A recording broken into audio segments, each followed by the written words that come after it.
pranam to all of you. Again, I am coming back to my channel, Asit Government Rule Guru. Let's compete. Today, I will discuss EMRS principal exam, which was conducted on dated 16th December 2023. Related to the principal exam, I will discuss administration and finance part, 50 questions. So my friends, please subscribe my channel, share my channel and like my channel so that you can get notification for my upcoming videos. So today I will discuss Ekalavya Model Residential School principal exam dated 16th December 2023 related to the administration and finance. You see, actually 101 to 150 actually related to the administration and finance. So first you see question number 101. Consider the following statements with reference to the Central Civil Services LTC rules where both husband and wife are central government servants. But both husband and wife are central government servants. तो इसमें हमको correct statement detect करना है. आप देख लीजिए, correct statement हमको detect करना है, ये बहुत इंपॉर्टेंट है. चलो ठीक है, स्टेटमेंट्स देखेंगे. First one, they can declare separate home towns independently. ये ठीक है, टिक लगा दिया. So if both husband and wife are central government servants, they can declare their separate home towns. उनका सेपरेट होम टाउन्स वो declare कर सकते हैं. Second one, they can claim LTC for their respective families. Okay, while the husband can claim for his parents and minor siblings, the wife can avail for her parents or step parents, minor brothers or sisters. ये भी statement correct है क्योंकि दोनों का separate home town होगा और दोनों separately उनका फैमिली मेंबर्स को एलटीसी में ले सकते हैं. जैसे हस्बैंड साइड में इट मीन्स उसका पेरेंट्स जो माइनर सिबलिंग्स है, माइनर ब्रदर, ठीक है. वैसा ही वाइफ साइड में the wife can avail for her parents और स्टेप पेरेंट्स, माइनर ब्रदर्स और सिस्टर्स. ठीक है, ये स्टेटमेंट करेक्ट है, सेपरेटली वो ले सकते हैं. The children can claim the concession as members of family of any one of the parents in a particular block. तो इसमें क्या है, चिल्ड्रन चाहे हस्बैंड का एलटीसी में जा सकता है, आइदर हस्बैंड का एलटीसी में और मदर का एलटीसी में वो जा सकता है. जैसे चाइल्ड है ना, उसका फादर का एलटीसी में जा सकता है और मदर का एलटीसी में जा सकता है. कोई एक, ठीक है, कोई एक चाइल्ड को वो एलटीसी कंसेशन में ले सकता है. ठीक है, ये भी स्टेटमेंट करेक्ट है, राइट. तो तीनों first three statements correct. One, fourth one दे दिया कि द हस्बैंड और wife who avails LTC as a member of the family of spouse can also claim for self.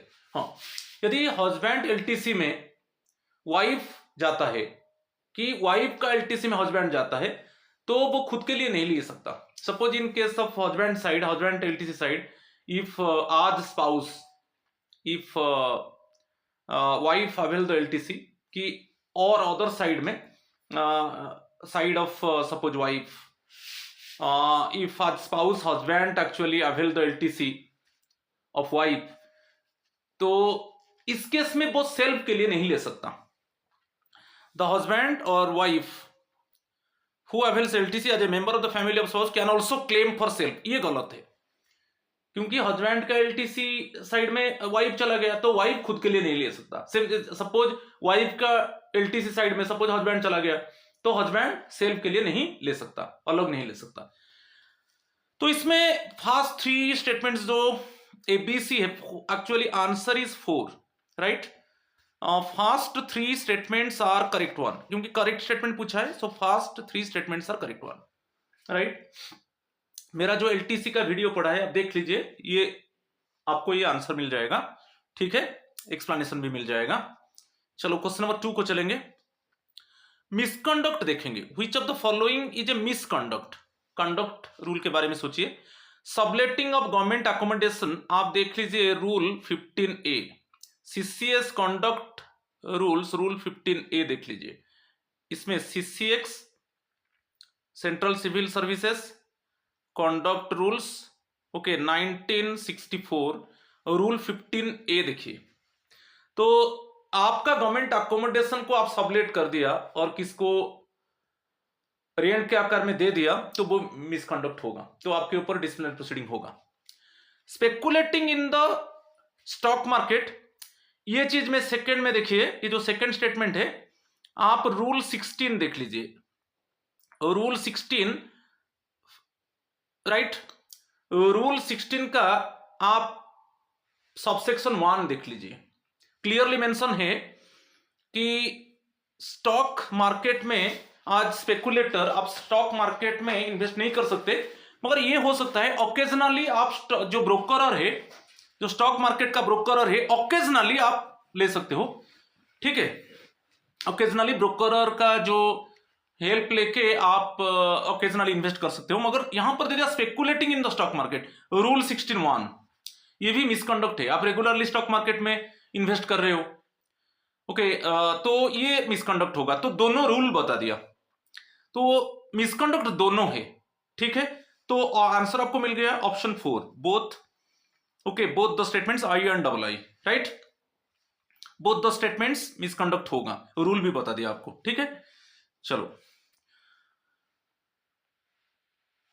Third question, with in how much time application under RTI act may be transferred by the public authority who has wrongly received it to the appropriate public authority। क्या है, एक RTI application वो wrong public authority के पास चला गया, actually जो appropriate public authority के पास जाना चाहिए, मगर रॉन्गली वो पब्लिक अथॉरिटी के पास चला गया जो वो उसको हैंडल नहीं करेगा, ठीक है।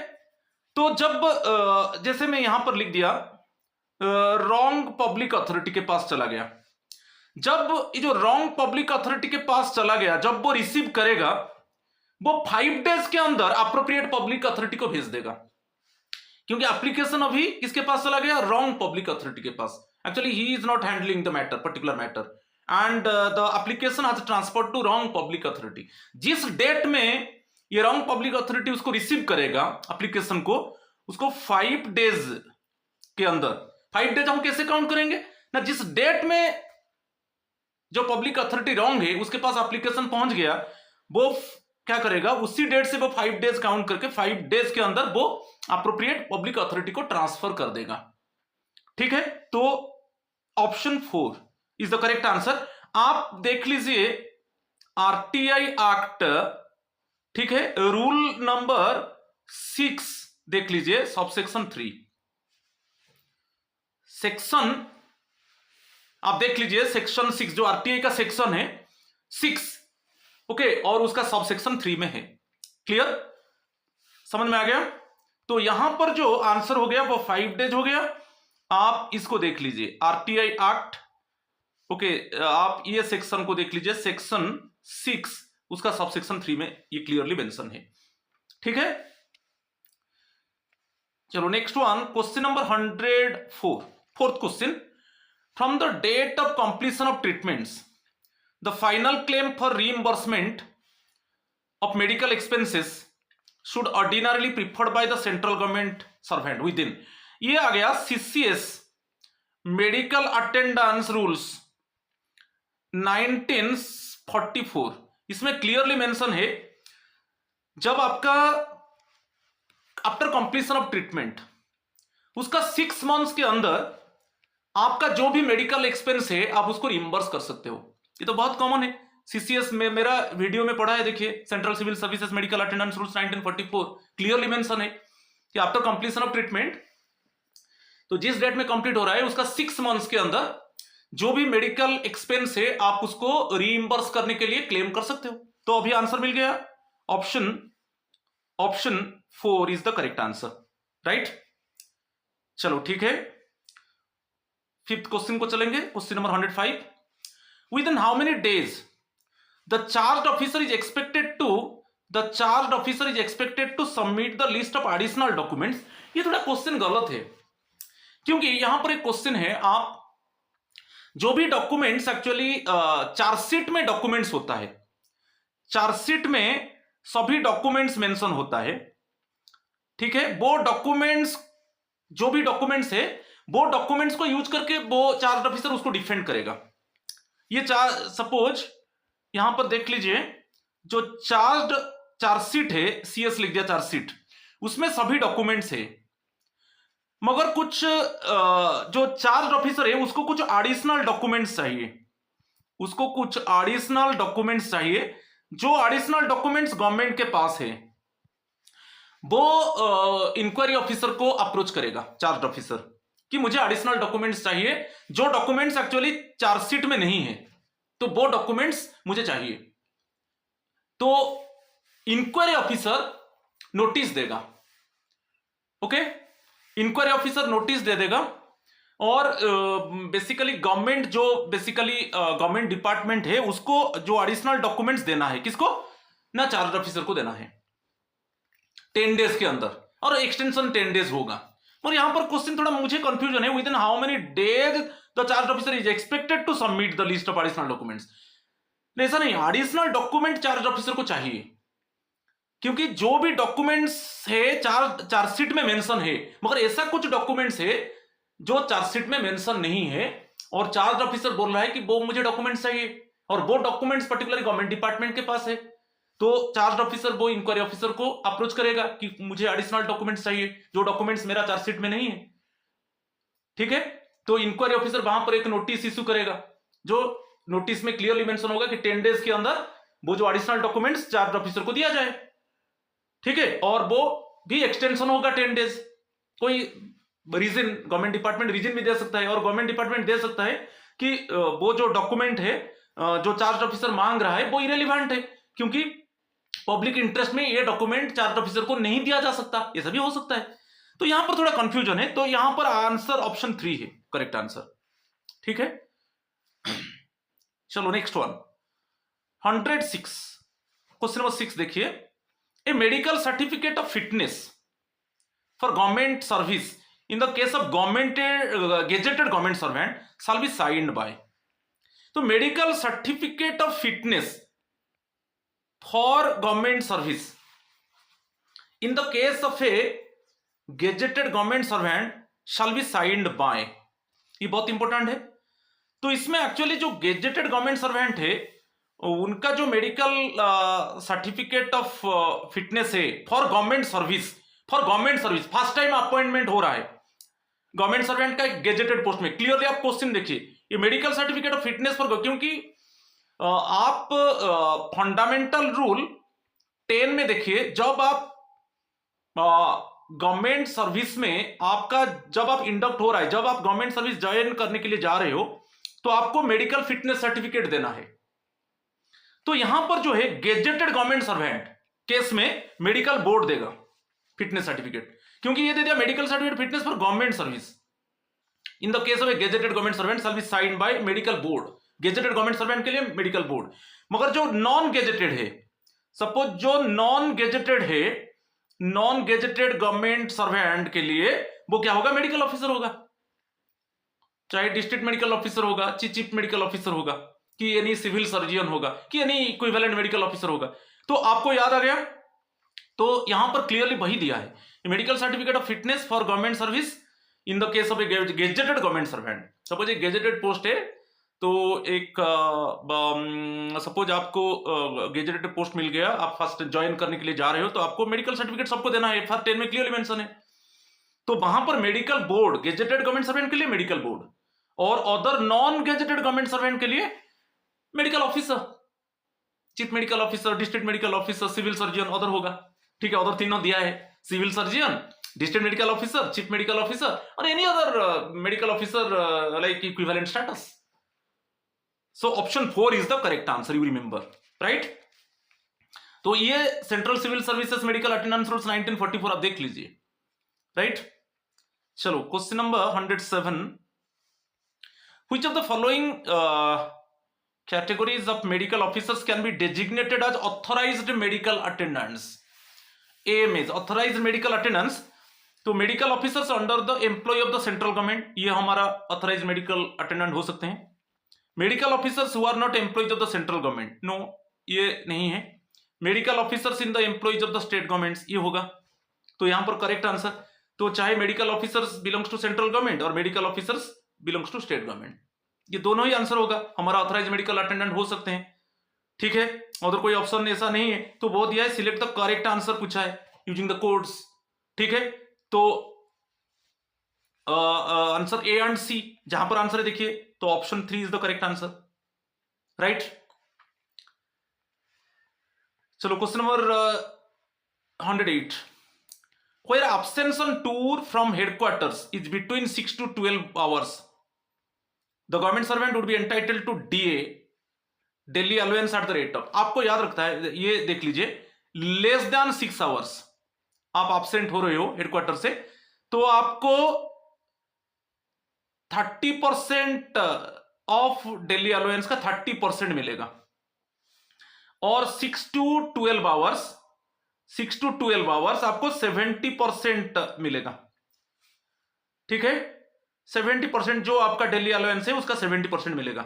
और ग्रेटर देन 12 आवर्स आप एब्सेंट हो रहे हो हेडक्वार्टर से, तो आपको 100% डेली अलाउंस मिलेगा, ठीक है।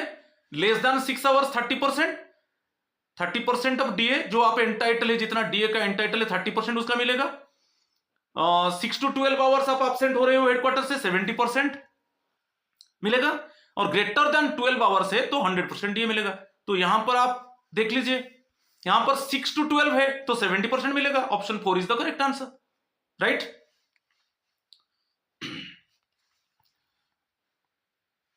Question number 109, as per the recommendation of education commission, how many working hours per day should be there at higher secondary stage which does not include the time for co-curricular activities but includes time for library period or the guided studies। तो higher secondary stage में education commission का क्या recommendation है कि working hours per day, और यहां पर जो को करिकुलर एक्टिविटीज के लिए इंक्लूड नहीं होगा, मगर जो लाइब्रेरी पीरियड है कि कोई गाइडेड स्टडीज है वो सब इंक्लूड होगा। तो इसमें आप याद रखिए वो 7 आवर्स है, ओके। वर्किंग आवर्स जो होगा 7 आवर्स होगा, okay. Option 3 is the correct answer, right. चलो क्वेश्चन नंबर 110, इस तरह का क्वेश्चन में देख लीजिए। First, which of the following statements given below is और आर करेक्ट। करेक्ट स्टेटमेंट हम डिटेक्ट करेंगे, बहुत इंपॉर्टेंट है, करेक्ट स्टेटमेंट को हम डिटेक्ट करेंगे। Consider the following statements regarding HPL, half pay leave. HPL के ऊपर बता देता हूं, जो ये है CCS leave rules 1972, CCS leave rules 1972, आप देख लीजिए रूल 29 हाफ पे लीव के ऊपर है। जो रूल 29 है आपके, मेरा वीडियो का क्वेश्चन है, अभी मैं विनर एमसीक्यू डाला था, आप देख लीजिए। तो HPL CCS leave rules 1972 rule number 29 है। अच्छा, क्या दिया है, एचपीएल में भी granted on A medical certificate और ऑन प्राइवेट अफेयर्स, ये करेक्ट है। चाहे मेडिकल सर्टिफिकेट देकर आप एचपीएल आपको ग्रांट होगा और प्राइवेट अफेयर्स में ले सकते हो। एचपीएल में भी कन्वर्टेड इनटू फुल पे लीव। फुल पे लीव मींस 2 एचपीएल को हम कम्यूटेड लीव करेंगे, ये है 2 एचपीएल को हम 1 कम्यूटेड लीव करेंगे, मगर यहां पे मेडिकल सर्टिफिकेट का जरूरत है। क्या ये क्वेश्चन दे दिया, एचपीएल में भी कन्वर्टेड इनटू फुल पे leave if applied for by government certificate without A medical certificate, ये नहीं, ये गलत हो गया। क्योंकि मैं बताया 2 एचपीएल 2 हाफ पे लीव को एक 1 फुल कम्यूटेड लीव हम कर सकते हैं, मगर मेडिकल सर्टिफिकेट में, ठीक है। मगर यहां पर विदाउट दे दिया, गलत हो गया। अच्छा, next one, when commuted leave is granted. Commuted leave में बताया कि 2 एचपीएल को हम एक कम्यूट कर सकते हैं, इट मींस फुल लीव कर सकते हैं मेडिकल सर्टिफिकेट देकर। When commuted leave is granted twice the amount of such leave shall be debited against the half pay leave due. मैं बताया जितना आपका एचपीएल है, सपोज देखिए यहां पर आपका 10 एचपीएल है, तो उसको आप 5 कम्यूटेड लीव कर सकते हैं, 5 कम्यूटेड लीव, मगर इसमें मेडिकल सर्टिफिकेट जरूरत है। तो थर्ड स्टेटमेंट भी करेक्ट है। तो यहां पर करेक्ट पूछा है, तो ए एंड सी, तो option 2 is the correct answer. Option 2 is the correct answer. ठीक है, क्योंकि आप 2HPL को जब आप एक फुल लीव को कन्वर्ट करते हो, कम्यूट करते हो, तो वहां पर आपको मेडिकल सर्टिफिकेट देना चाहिए। तो सेकंड स्टेटमेंट गलत हो गया, जो बीट बी ना वो गलत है, विदाउट मेडिकल सर्टिफिकेट नहीं होगा। और सभी समय आपको याद रखना है 2HPL convert to 1 full commuted leave, okay, by it means submitting the medical certificate, right. तो दोनों A and C statement actually correct पूछा था, तो option 2 is the correct answer, right. Question number 111 देखेंगे। Which of the following are correct, again दिया है, an employee may be suspended, कब employee को सस्पेंड किया जाएगा। ये भी मेरा वीडियो का क्वेश्चन है, अभी डाला था, आप देख लीजिए, एक फंटाबुलस MCQ 1 में डाल चुका हूं, इसमें क्लियरली मेंशन है, आप देख लीजिए। जो सस्पेंशन के ऊपर है रूल 10 है, classification control appeal, central civil services, CCA rules 1965, rule 10 subsection 1 को देखिए, क्लियरली मेंशन है कि सस्पेंड कब किया जाएगा ना, where a discipline proceeding against him or is under investigation, investigation चल रहा है, तो इट मींस डिसिप्लिनरी प्रोसीडिंग चल रहा है, तो एम्प्लॉय को सस्पेंड तो किया जाएगा, ये करेक्ट है। Where a disciplinary proceeding against him or her is under contemplated, okay, इस केस में भी एम्प्लॉय को सस्पेंड किया जाएगा, ये भी करेक्ट है। और डिसिप्लिनरी प्रोसीडिंग पेंडिंग है, ये भी करेक्ट है। तो ये तीनों केस में एम्प्लॉय को सस्पेंड किया जाएगा। आप रूल 10(1) में अभी फंटाबुलस MCQ एक डाला था, आप देख लीजिए क्लियरली, रूल 10 सबसेक्शन 1 में क्लियर दिया है, तो ये तीनों करेक्ट होगा, तो option 4 is the correct answer, right. Under investigation, contemplated और पेंडिंग, ठीक है। तो कंटेम्पलेटेड मींस अभी अनुध्यान कर, माने वो डिसिप्लिनरी प्रोसीडिंग होगा, क्योंकि अभी इनिशिएट होगा, ये 100% है, क्योंकि कुछ प्राइमा फेसी एविडेंस मिल चुका है, और अभी जो चार्ज ऑफिसर है उसके ऊपर डिसिप्लिनरी प्रोसीडिंग होगा, कंटेम्पलेटेड होगा, क्योंकि प्राइमा कुछ एविडेंस मिल चुका है, और पेंडिंग है और अंडर इन्वेस्टिगेशन है, तो इस केस में तो होगा ही होगा, ठीक है। Option 4 is the correct answer. चलो next question number 12। The annual financial statement also known as budget is laid down before both the houses of Parliament. आप देख लीजिए, ये भी बहुत, आप आर्टिकल 112 देख लीजिए, इसमें क्लियरली मेंशन है कि यूनियन फाइनेंस मिनिस्टर, वो दोनों जो जॉइंट सेशन ऑफ पार्लियामेंट होगा उसमें वो बजट को पेश करेंगे, बजट को वही एनुअल फाइनेंशियल स्टेटमेंट बोलते हैं, तो आर्टिकल 112 में क्लियर है, तो यहां पर आंसर ऑप्शन 3 है, यूनियन फाइनेंस मिनिस्टर ही, ओके, दोनों जो जॉइंट सेशन पार्लियामेंट होगा उसमें वो बजट पेश करेंगे, ठीक है। Option 3 is the correct answer. चलो question number 13। Which of the following is not correct, incorrect को देखेंगे, नॉट करेक्ट।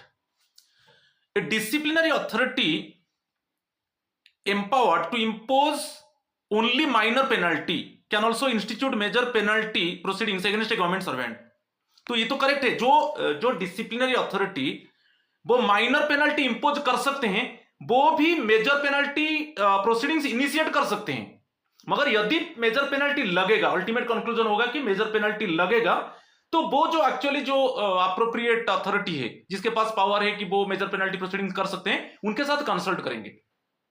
ये नहीं है कि आप बोलेंगे कि ये जो डिसिप्लिनरी अथॉरिटी है ओनली माइनर पेनल्टी इंपोज करेंगे, तो वो मेजर पेनल्टी प्रोसीडिंग्स नहीं करेंगे, ऐसा नहीं है। वो इट मींस इंपोज, आप रूल जो क्लासिफिकेशन कंट्रोल अपील रूल्स 1965 का आप यहां पर देख लीजिए, रूल 13 आप देख लीजिए, रूल 13 में क्लियरली मेंशन है, रूल 13(2) में क्लियरली मेंशन है कि जो डिसिप्लिनरी अथॉरिटी है जो माइनर पेनल्टी इंपोज कर सकता है, वो भी मेजर पेनल्टी प्रोसीडिंग्स इनिशिएट कर सकता है, और यदि ultimately after conclusion of proceeding यदि मेजर पेनल्टी लगता है, तो जो अप्रोप्रिएट अथॉरिटी है जिसके पास पावर है मेजर पेनल्टी इंपोज कर सकता है, वो उनके साथ कंसल्ट करेगा। यदि माइनर पेनल्टी अल्टीमेटली कंक्लूजन में लगेगा कि हाँ माइनर पेनल्टी लगेगा, तो कोई प्रॉब्लम नहीं। तो ये नहीं है कि हम ये नहीं सोचेंगे कि ओनली डिसिप्लिनरी अथॉरिटी वो माइनर पेनल्टी इंपोज कर सकते हैं तो वो मेजर पेनल्टी प्रोसीडिंग इनिशिएट नहीं कर सकते, ऐसा नहीं है। माइनर पेनल्टी इंपोज कर सकते हैं और वो मेजर पेनल्टी प्रोसीडिंग कर सकते हैं, मगर यदि मेजर पेनल्टी अल्टीमेटली लगेगा वो अप्रोप्रिएट अथॉरिटी के साथ कंसल्ट करेंगे कि मेजर पेनल्टी लगेगा, तो अप्रोप्रिएट अथॉरिटी को वो इन्फॉर्म करेंगे। ठीक है, तो ये जो स्टेटमेंट है ये करेक्ट है, वो नॉट करेक्ट पूछा, ये करेक्ट है।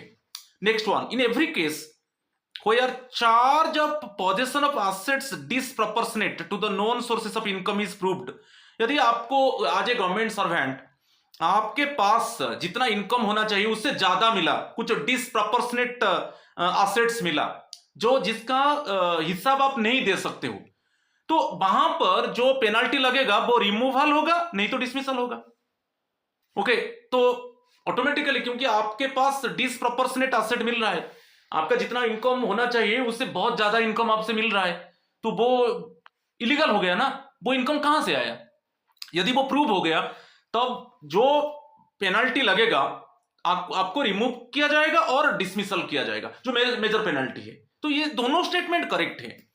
तो यहां पर क्वेश्चन पूछा इज नॉट करेक्ट, यहां पर क्वेश्चन पूछ लिया, तो दोनों स्टेटमेंट करेक्ट है, तो क्वेश्चन ओनली आई दिया है, इज नॉट, इज क्वेश्चन पूछा है which of the following is not correct, बहुत इंपॉर्टेंट है।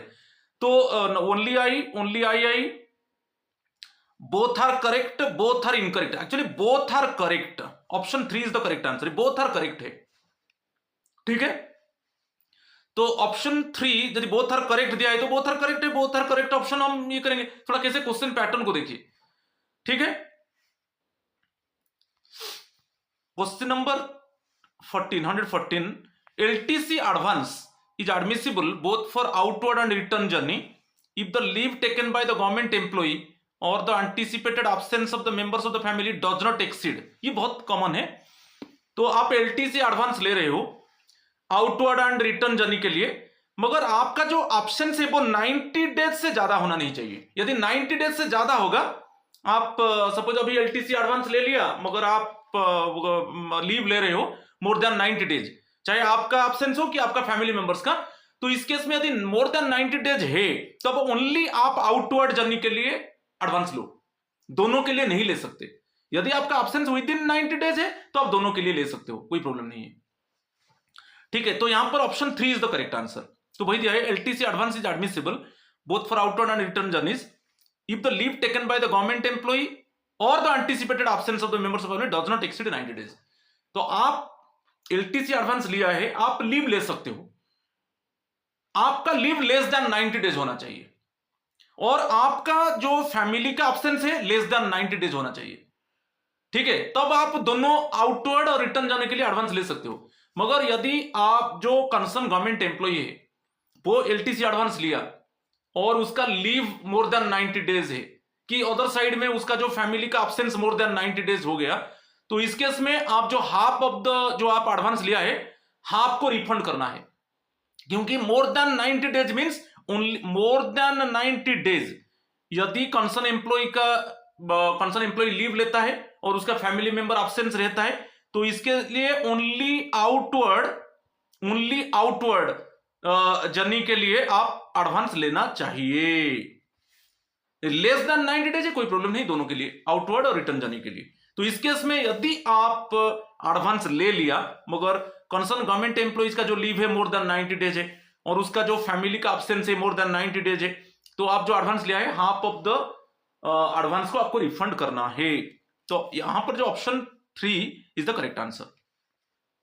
ठीक है, LTC एडवांस आप देख लीजिए, rule 15 LTC leave travel concession का रूल 15 आप देख लीजिए, ये क्लियरली दिया है। ठीक है, आप मेरा वीडियो में पढ़ा है LTC, आप देखिए। ठीक है, 15th क्वेश्चन देखिए, a government servant on joining time के ऊपर पूछा, shall be entitled to be paid. Correct answer हम देखेंगे। ज्वाइनिंग टाइम एक्चुअली आप देख लीजिए, CCS मेरा वीडियो पढ़ा है, CCS joining time 1979 1979 central civil services joining time rules 1979 आप देख लीजिए। अच्छा, तो यहां पर क्वेश्चन दे दिया कि ज्वाइनिंग टाइम में shall be entitled to be paid, conveyance allowance नहीं, ज्वाइनिंग टाइम में आपको कन्वेयंस अलाउंस नहीं मिलेगा, dearness allowance appropriate to the joining time pay जो ज्वाइनिंग टाइम पे है, आप जब ज्वाइनिंग टाइम में जा रहे हो, आपको अभी रिलीव कर दिया गया, आपका ओल्ड डिपार्टमेंट आपको रिलीव कर दिया, आपका ज्वाइनिंग टाइम स्टार्ट हो गया, तो आप जब रिलीव हो गए ना, जो बेसिक पे था वही रहेगा, तो उसके हिसाब से आपको डीए मिलेगा। ये करेक्ट है। जो ज्वाइनिंग टाइम पे है, ज्वाइनिंग टाइम में जो पे है उसके हिसाब से जो ज्वाइनिंग टाइम में आपका जो बेसिक पे है, जब आप रिलीव हो रहे हो, तो जब आप रिलीव हो रहे हो उसी टाइम में जो आपका बेसिक पे है वही पे रहेगा ज्वाइनिंग टाइम पे, उसके ऊपर आपको डीए मिलेगा। ये करेक्ट है। हाउस रेंट अलाउंस उसी ज्वाइनिंग टाइम पे के ऊपर हाउस रेंट अलाउंस मिलेगा ओल्ड स्टेशन के हिसाब से। ये जो एचआरए मिलेगा ना, वो ओल्ड स्टेशन हिसाब से मिलेगा। आपका जो बेसिक पे है ओल्ड स्टेशन में, जब जो बेसिक पे था, जब आपको रिलीव कर दिया गया, तो उसके हिसाब से आपको एचआरए मिलेगा। ये भी करेक्ट है। परमानेंट ट्रैवलिंग अलाउंस ये नहीं मिलेगा। तो करेक्ट आंसर दे दिया कि ज्वाइनिंग टाइम में क्या आप एंटाइटल कर रहे हो, तो मैं जो टिक लगा दिया भाई, देख लिए आंसर हो जाएगा। आपको डीए मिलेगा और एचआरए मिलेगा।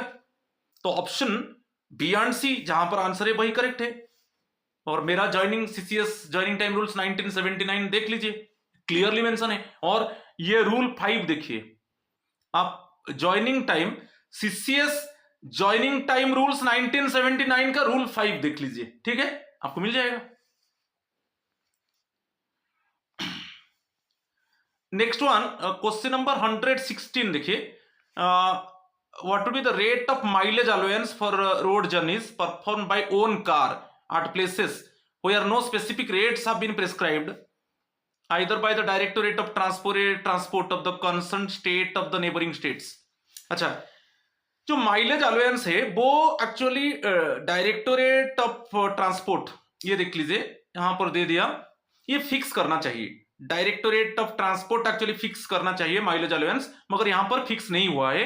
और आपका जर्नी ओन कार में है और कोई स्पेसिफिक रेट नहीं है, तो ये बहुत कॉमन है। आप देखिए ₹24 per kilometre, option 4 is the correct answer. Directorate of transport जो है वो फिक्स करेगा माइलेज अलाउंस। यदि वो फिक्स नहीं किया है और आप कार जर्नी कर रहे हो, आपका ओन कार आप जर्नी कर रहे हो, तो ₹24 पर किलोमीटर। यदि कोई बाइक होता तो ₹12 होता, ₹12 पर किलोमीटर। यदि डायरेक्टोरेट ऑफ ट्रांसपोर्ट वो फिक्स नहीं किया है, तो बाइक के लिए ₹12 पर किलोमीटर, और ओन कार आप यूज कर रहे हो तो ₹24 पर किलोमीटर। तो यहां पर ओन कार यूज कर रहे हो, मैं राउंड लगा दिया, तो ₹24 per kilometre, option 4 is the correct answer. Question number 117, interest earned on deposits up to what amount is allowed as deduction from total income in the case of senior citizens under old regime of income tax। आप यहां पर देख लीजिए, जो fixed deposit है, जो fixed deposit रखा है senior citizen greater than 60 years, और ये इनकम टैक्स का 80, आप सब अंडर सेक्शन टीटी बी देखिए, अंडर सेक्शन 80 क्लियरली मेंशन है, फिक्स डिपॉजिट के ऊपर जो इंटरेस्ट मिल रहा है ना, तो जो इंटरेस्ट अर्न होगा वो एग्जेम्प्ट हो जाएगा 50,000। Interest earn on deposits up to what amount, जो इंटरेस्ट मिल रहा है जो अप टू 50,000 इंटरेस्ट एग्जेम्प्ट हो जाएगा, उसके ऊपर टैक्स नहीं लगेगा सीनियर सिटीजन के लिए। और ये clearly under section 80 TT B में है। पर उसमें और एक आपको बोल देता हूं कि अंडर सेक्शन 80 आप टीटी ए देखिए, इसमें सेविंग डिपॉजिट है। इसमें सेविंग डिपॉजिट केस में नॉर्मल हमारे लिए लेस देन 60 इयर्स, तो इसमें क्या है, आपको सेविंग डिपॉजिट में, एसडी में लिख दिया, सेविंग डिपॉजिट में आपको जो इंटरेस्ट मिल रहा है, उसमें सेविंग डिपॉजिट के ऊपर जो इंटरेस्ट अप टू 10,000 वो भी एग्जेम्प्ट होगा 80 टीटी ए में। तो 80 टीटी बी में जो फिक्स डिपॉजिट है ग्रेटर देन 60 इयर्स, जो सीनियर सिटीजन है वो फिक्स डिपॉजिट रखा है, और उसको जो इंटरेस्ट मिल रहा है अप टू 50,000 तक टैक्स नहीं लगेगा, एग्जेम्प्ट हो जाएगा। और जो 80 टीटी ए है उसमें बेसिकली हमारा नॉर्मल लोगों के लिए, वैसे it means less than 60 years, saving deposit के ऊपर जो हमको इंटरेस्ट मिल रहा है, तो वहां पर अप टू 10,000 मिलेगा। तो क्लियर है, यहां पर 117 का आंसर ऑप्शन 3 होगा। तो यहां पर याद रखिए, अंडर सेक्शन 80 टीटी बी में आप चले जाइए, ठीक है, ये सीनियर सिटीजन के लिए। ओके, और फिक्स डिपॉजिट के ऊपर मिलेगा अप टू 50,000 एग्जेम्प्टेड होगा, इसके ऊपर टैक्स नहीं लगेगा। ओके, और इसके ऊपर भी एक क्वेश्चन आ सकता है, आप अंडर सेक्शन 80 TTA देख लीजिए, ये लेस देन 60 ईयर्स। हमारा यहां पर क्या है, सेविंग डिपॉजिट के ऊपर कितना एग्जेम्पशन होगा, अप टू ₹10,000 एग्जेम्पशन होगा। जो इंटरेस्ट सेविंग डिपॉजिट के ऊपर जो इंटरेस्ट मिलेगा अप टू 10,000 एग्जेम्प्ट होगा। तो यहां पर तो सीनियर सिटीजन के लिए मैं पूछा था, तो option 3 is the correct answer. Question number 118, which of the following is correct? Suspension can be revoked. Okay, suspension कब रिवोक होगा? If no further proceedings are initiated with a view to impose a penalty of dismissal, removal, compulsory retirement or reduction in rank. तो ये correct है। इस case में directly कुछ further proceeding नहीं होगा, कि यहां पर क्लियर हो गया कि मेजर पेनल्टी लगेगा। मेजर पेनल्टी लाइक डिसमिसल, की रिमूवल, की कंपल्सरी रिटायरमेंट, की रिडक्शन इन रैंक लगेगा। तो और ये जरूरत नहीं है प्रोसीडिंग होना, तो वहां पर सस्पेंशन का क्या जरूरत है? यहां तो ये पेनल्टी लगेगा, dismissal, removal, compulsory retirement or reduction in rank. तो वहां पर सस्पेंशन को रिवोक कर दिया जाएगा, क्योंकि पेनल्टी लगेगा और प्रोसीडिंग को फर्दर इनिशिएट करना जरूरत नहीं है। Next one, order is modified on appeal. आप जो चार्ज ऑफिसर है वो अपील किया, आप into one other than dismissal, removal और कंपल्सरी रिटायरमेंट, मॉडिफाई हो गया। ये पहले आपको ये लगा था सब डिसमिसल, रिमूवल और कंपल्सरी रिटायरमेंट इंपोज हुआ था चार्ज ऑफिसर के ऊपर, मगर वो अपील किया चार्ज ऑफिसर, तो अपील में क्लियर हुआ कि ये पेनल्टी नहीं लगेगा। ठीक है, पहले चार्ज ऑफिसर के ऊपर ये पेनल्टी लगा, मेजर पेनल्टी, मगर इमीडिएटली क्या किया, वो अपील किया। आप अपील कर सकता है 45 डेज के अंदर, जिस डेट में सपोज उसको ऑर्डर रिसीव हुआ कि आपके ऊपर ये पेनल्टी लगा, तो उसी डेट से 45 डेज के अंदर वो आप अपीलेट अथॉरिटी को अपील करेगा। तो अपील में क्लियर हो गया कि ये major penalty like dismissal, removal और कंपल्सरी रिटायरमेंट उसके ऊपर इंपोज नहीं होगा। एनी अदर पेनल्टी लग सकता है, मगर ये पेनल्टी नहीं लगेगा। तो इस केस में क्या होगा ना, सस्पेंशन को रिवोक कर दिया जाएगा। तो दोनों स्टेटमेंट करेक्ट है, यहां पर करेक्ट पूछा है, दोनों स्टेटमेंट करेक्ट है, तो both are correct one, right. चलो क्वेश्चन नंबर 119, सीसीएल के ऊपर आप रूल 43C देखिए। ये अभी में मेरा विनर एमसीक्यू में आप देख लीजिए, ये मैं डिस्कस कर चुका हूं। तो यहां पर दिया है which one of the following is not correct statement, यानी इनकरेक्ट स्टेटमेंट को हम डिटेक्ट करेंगे। ये बहुत इंपॉर्टेंट है, इनकरेक्ट स्टेटमेंट को डिटेक्ट करेंगे related to the CCL, child care leave. तो CCL is to be treated like earned leave and sanctioned as such. आप जानते हो पूरा एंटायर सर्विस में 730 डेज का सीसीएल मिलता है। ठीक है, तो फर्स्ट स्टेटमेंट क्या है, करेक्ट है। ईएल की तरह या अर्न लीव की तरह पूरा एंटायर सर्विस में 2 चाइल्ड के लिए, फर्स्ट 2 चाइल्ड जो एल्डर चाइल्ड है, 2 चाइल्ड के लिए सीसीएल मिलेगा 730 days entire service. CCL shall be debited against the leave account. ये गलत हो गया, जो आपको चाइल्ड केयर लीव मिलेगा वो लीव अकाउंट से डेबिट नहीं होगा, मगर यहां पर दिया शैल बी डेबिटेड, ये गलत हो गया statement. It shall not be granted for more than 3 spells in A calendar year, ये करेक्ट है। नॉर्मली 3 स्पेल्स मिलेगा, मगर सिंगल जो मदर है, जो सिंगल मदर को 6 स्पेल्स मिलेगा, और ईच स्पेल्स में मिनिमम 5 डेज मिलेगा। तो आप याद रखिए, नॉर्मली 3 स्पेल्स में आप सीसीएल ले सकते हो, मगर सिंगल मदर जो है उसको 6 स्पेल्स मिलेगा। और ईच स्पेल जो होगा, ईच स्पेल में मिनिमम 5 डेज होगा, मिनिमम 5 डेज होगा। तो थर्ड स्टेटमेंट भी करेक्ट है। CCL can be combined with leave of any other kind, CCL combine हो सकता है अदर लीव के साथ। तो आप मेरा विनर एमसीक्यू वीडियो देख लीजिए, अभी मैं डाला था। तो इसमें इनकरेक्ट पूछा है, तो option 2 is the correct answer. ये इनकरेक्ट है, क्योंकि जो आप सीसीएल ले रहे हो ना, जो बेसिकली जो फीमेल एम्प्लॉई है वो चाइल्ड केयर लीव ले रहा है ना, तो वो लीव एक्चुअली लीव अकाउंट से डेबिट नहीं होगा। ठीक है, तो option 2 is not correct one. कुछ अदर ऑप्शंस भी दे दिया।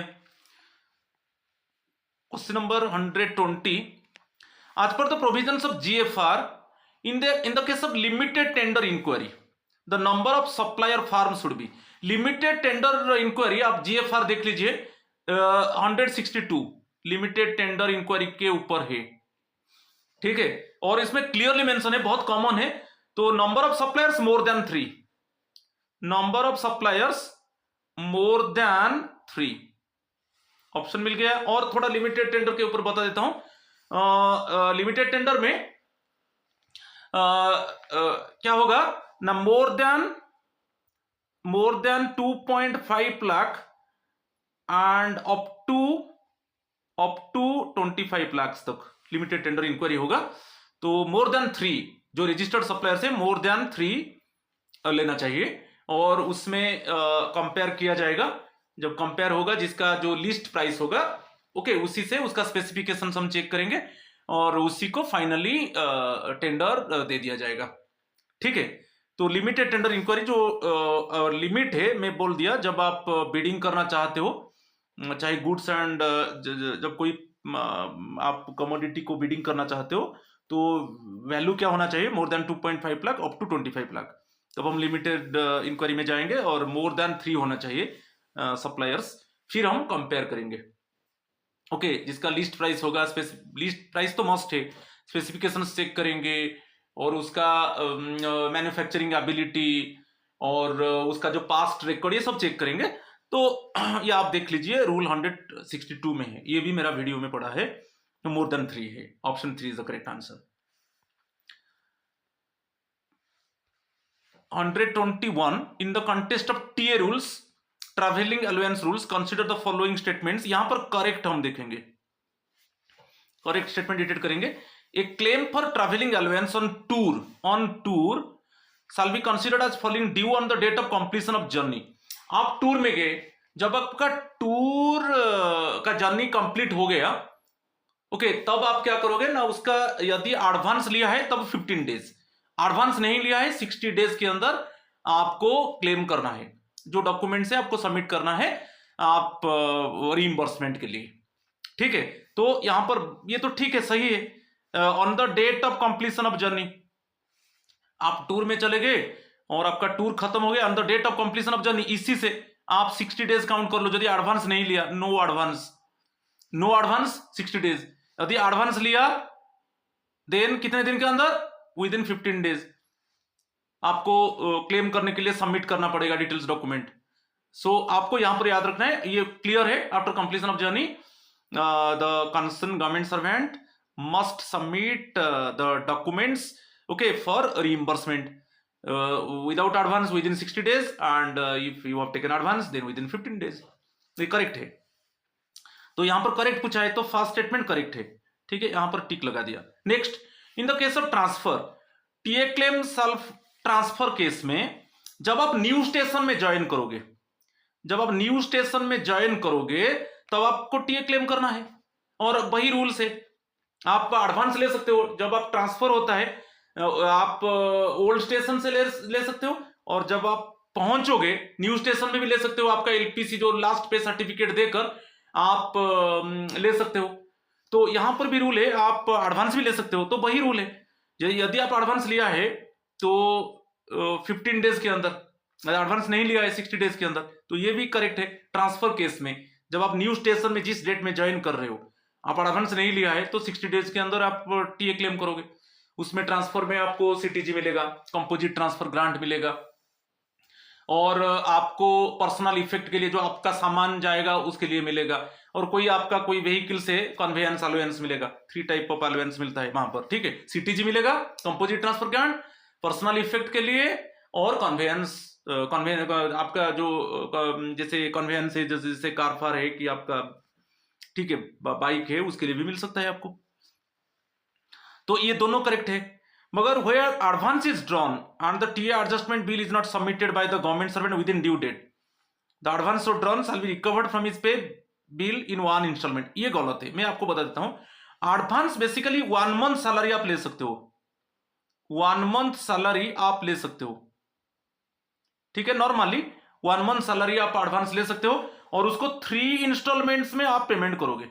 यदि आप ठीक टाइम में, मैं बता, एडवांस लिया है मीन्स आप जिस डेट में न्यू स्टेशन में ज्वाइन कर रहे हो उसका 15 डेज के अंदर आपको सबमिट करना है रीइंबर्समेंट के लिए, और वो 15 डेज में आप सबमिट नहीं करोगे तो आपको 3 इंस्टॉलमेंट्स में वो रिकवर कर दिया जाएगा जो आप एडवांस लिया है। ठीक है, तो यहां पर बेसिकली 1 मंथ सैलरी। मगर यहां पर और एक है कि बेसिकली एडवांस केस में वो क्लियरली मेंशन है, आप देखिए क्या है ना, यदि आपका जो हेडक्वार्टर है वो भी गवर्नमेंट पॉलिसी के हिसाब से हेडक्वार्टर को शिफ्ट कर दिया गया, गवर्नमेंट पॉलिसी के हिसाब से हेडक्वार्टर को शिफ्ट कर दिया गया, तो इस केस में आपको 2 मंथ्स सैलरी का ये मिलेगा, एडवांस मिलेगा। मगर हेडक्वार्टर को जो शिफ्ट किया गया गवर्नमेंट पॉलिसी के हिसाब से शिफ्ट किया गया, तो इस केस में ऑटोमेटिकली आपका हेडक्वार्टर को शिफ्ट कर दिया गया, मीन्स आप ट्रांसफर हो गए ना, वो आपका हेडक्वार्टर को आपको जाना है क्योंकि आपका हेडक्वार्टर को शिफ्ट कर दिया गया गवर्नमेंट पॉलिसी में। तो इस केस में 2 मंथ्स, तो ये जो 2 मंथ्स का सैलरी आपको एडवांस मिलेगा इसको 24 इंस्टॉलमेंट से आपको देना है। ओके, नॉर्मल के लिए आपको 1 मंथ सैलरी एडवांस मिलेगा। ओके, यदि आप ड्यू डेट के अंदर सबमिट नहीं करते हो तो 3 इंस्टॉलमेंट्स में रिकवर कर दिया जाएगा। यदि आपका हेडक्वार्टर को गवर्नमेंट पॉलिसी के हिसाब से शिफ्ट कर दिया जाएगा तो इस केस में 2 मंथ्स सैलरी जो है आपको एडवांस के आकार में मिलेगा, और ड्यू डेट के अंदर आप सबमिट नहीं कर रहे हो डॉक्यूमेंट्स तो 24 इंस्टॉलमेंट्स में वो रिकवर कर दिया जाएगा। तो यहां पर जो रूल है, फर्स्ट 2 स्टेटमेंट करेक्ट है। कंप्लीशन ऑफ द जर्नी तो आपका काउंट होगा, without advance 60 days, advance 15 days, और ट्रांसफर केस में joining the new station, advance लिया है 15 डेज के अंदर, एडवांस नहीं लिया है 60 डेज के अंदर, आपका जो टीए क्लेम है आपको करना है। और यदि ड्यू डेट के अंदर आप सबमिट नहीं कर पाते हो तो 1 इंस्टॉलमेंट नहीं है, मैं जैसे नॉर्मल केस में बताया, आप 1 मंथ का सैलरी आप एडवांस ले सकते हो और उसको 3 इंस्टॉलमेंट्स में आप रिकवर किया जाएगा यदि आप ड्यू डेट में डॉक्यूमेंट सबमिट नहीं कर रहे हो, तो ये गलत है। तो करेक्ट, अभी फर्स्ट 2 स्टेटमेंट्स करेक्ट है, तो option 1 is the correct answer. ठीक है, 122 in terms of sexual harassment of women at workplaces Act 2013, the district officer shall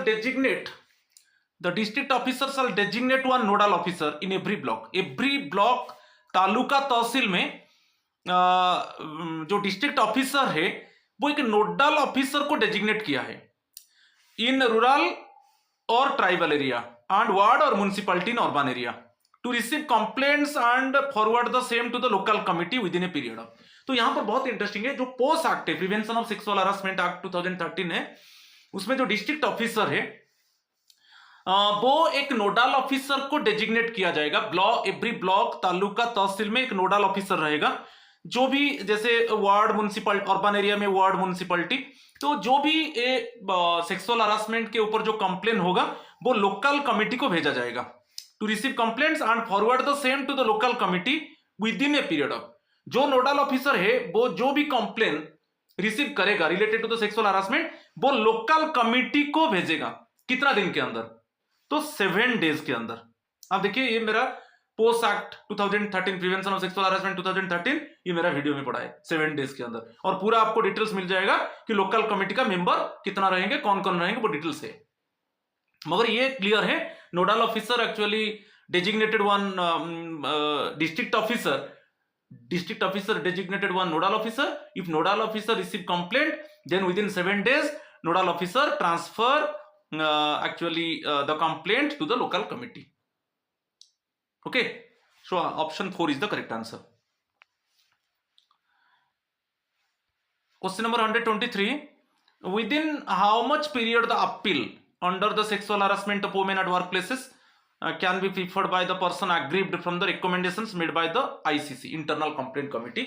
मैं थोड़ा आपको आइडिया देता हूं, जो इंटरनल कंप्लेंट कमिटी है, ठीक है, तो जब इंक्वायरी वो कर रहा है ना, तो जिस डेट में एक्चुअली जो भी इंटरनल कंप्लेंट कमिटी ने जो भी पेनल्टी इंपोज किया चार्ज ऑफिसर के ऊपर, उसका 90 डेज के अंदर वो अपील कर सकता है। ये भी मेरा वीडियो में पड़ा है। इसमें थोड़ा मैं बता देता हूं internal complaint committee with in 10 days वो जब कंक्लूड होगा इंक्वायरी, विद इन 10 डेज वो रिपोर्ट सबमिट कर देगा एम्प्लॉयर को। ठीक है, एम्प्लॉयर को with in 10 days report submit कर देगा। और जब एम्प्लॉयर का बात आ जाएगा कि डिसिप्लिनरी अथॉरिटी, एम्प्लॉयर आ जाएगा, एम्प्लॉयर विद इन 60 डेज वो पेनल्टी इंपोज करेगा, विद इन 60 डेज वो पेनल्टी इंपोज करेगा। ठीक है, और जिस डेट में चार्ज ऑफिसर को एक्चुअली रिकमेंडेशन मिल गया कि आपके ऊपर ये पेनल्टी लगेगा, उसका 90 डेज के अंदर वो अपील करेगा। भाई ये क्वेश्चन पूछा है। तो इंटरनल आपको याद रखना है, इंटरनल कंप्लेंट कमिटी उसका जब कंक्लूड हो जाएगा इंक्वायरी, वो विद इन 10 डेज के अंदर वो इंक्वायरी रिपोर्ट भेज देगा एम्प्लॉयर को। ठीक है, और एम्प्लॉयर के पास आ गया अभी इंक्वायरी रिपोर्ट, जब इंक्वायरी रिपोर्ट आ गया वो 60 डेज के अंदर पेनल्टी इंपोज करेगा। अभी चार्ज ऑफिसर के ऊपर पेनल्टी लगेगा, जिस डेट में उसके ऊपर पेनल्टी लगेगा, जिस डेट में उसको वो रिसीव करेगा कॉपी कि मुझे ये पेनल्टी लगा, ओके, उसका 90 डेज के अंदर वो अपील करेगा। ठीक है, चलो question number 124। If the distance between the old and new headquarters is 2000 kilometre but a continuous travel by road for more than 200 kilometre is involve, then joining time, मैं आपको बताता हूं ज्वाइनिंग टाइम। जैसे joining time के ऊपर up to 1000 kilometre, up to 1000 kilometre actually normally joining time 10 days होगा, मगर continuous ये जो दिया है कंटिन्यूअस रोड जर्नी 200 किलोमीटर होगा, तो इसमें 2 ऐड कर दीजिए। Continuous road journey, continuous road journey 200 kilometre होगा, तो कितना हो जाएगा? 12 डेज हो जाएगा। ये क्लियर हो गया, क्लियर हो गया। सेकेंड को क्या है, सपोज अभी देखेंगे greater than 1000 kilometre up to 2000 kilometre, तो डिस्टेंस है old headquarter to new headquarter, ये डिस्टेंस है, तो इसमें नॉर्मली 12 डेज है। और कंटिन्यूअस रोड जर्नी 200 किलोमीटर होगा कंटिन्यूअस, तो 2 डेज ऐड कर दीजिए। कंटिन्यूअस होगा तो ये ऑटोमेटिकली 2 डेज नहीं, कंटिन्यूअस होगा तो यहां पर देखिए मैं बता देता हूं, greater than 1000 kilometre distance of the old headquarter to new one, okay, up to 2000 kilometre basically 12 days है। मगर कंटिन्यू रोड जर्नी 200 किलोमीटर होगा तो ये 15 डेज हो जाएगा। यही क्वेश्चन पूछा है, यही पूछा है नहीं कि headquarter is 2000 kilometre but continuous travel by road for more than 200 kilometre is involve. तो यहां पर आपको याद रखना है greater than 1000 kilometre up to 2000 kilometre 12 days है, मगर continuous road journey more than 200 kilometre है तो उसमें 15 डेज होगा।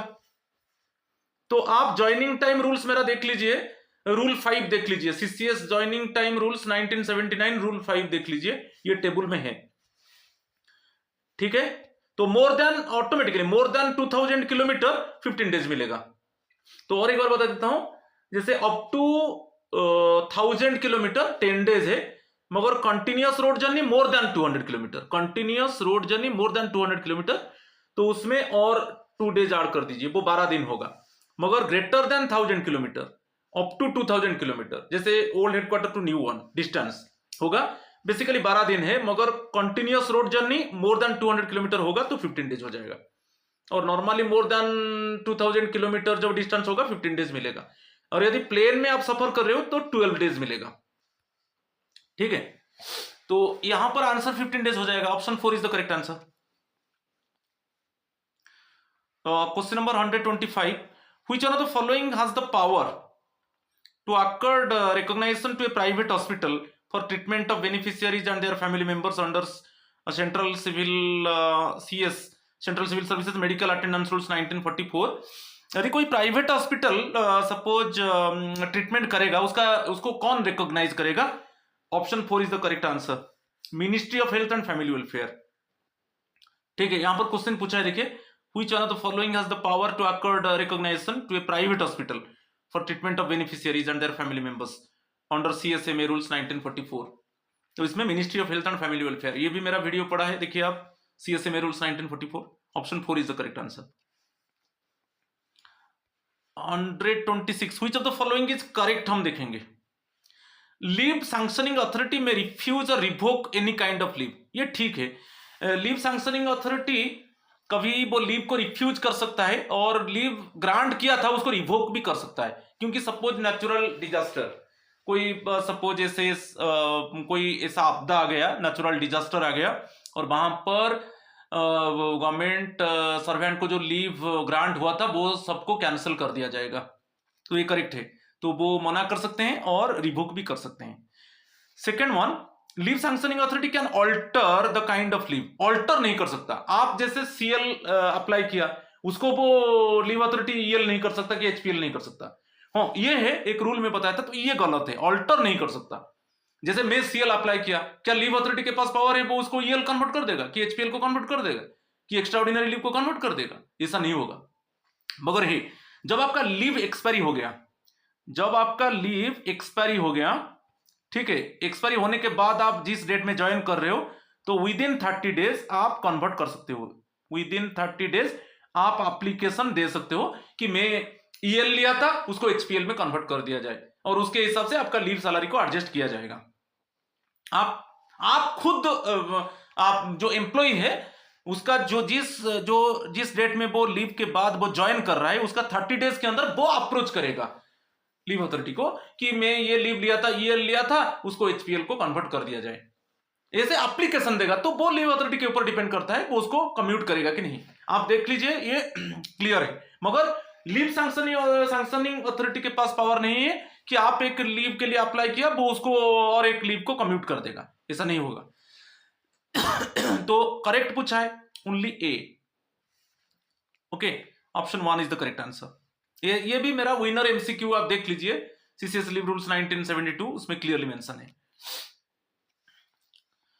Question number 127, what is the time limit prescribed under Limitation Act for filing special leave petition? Special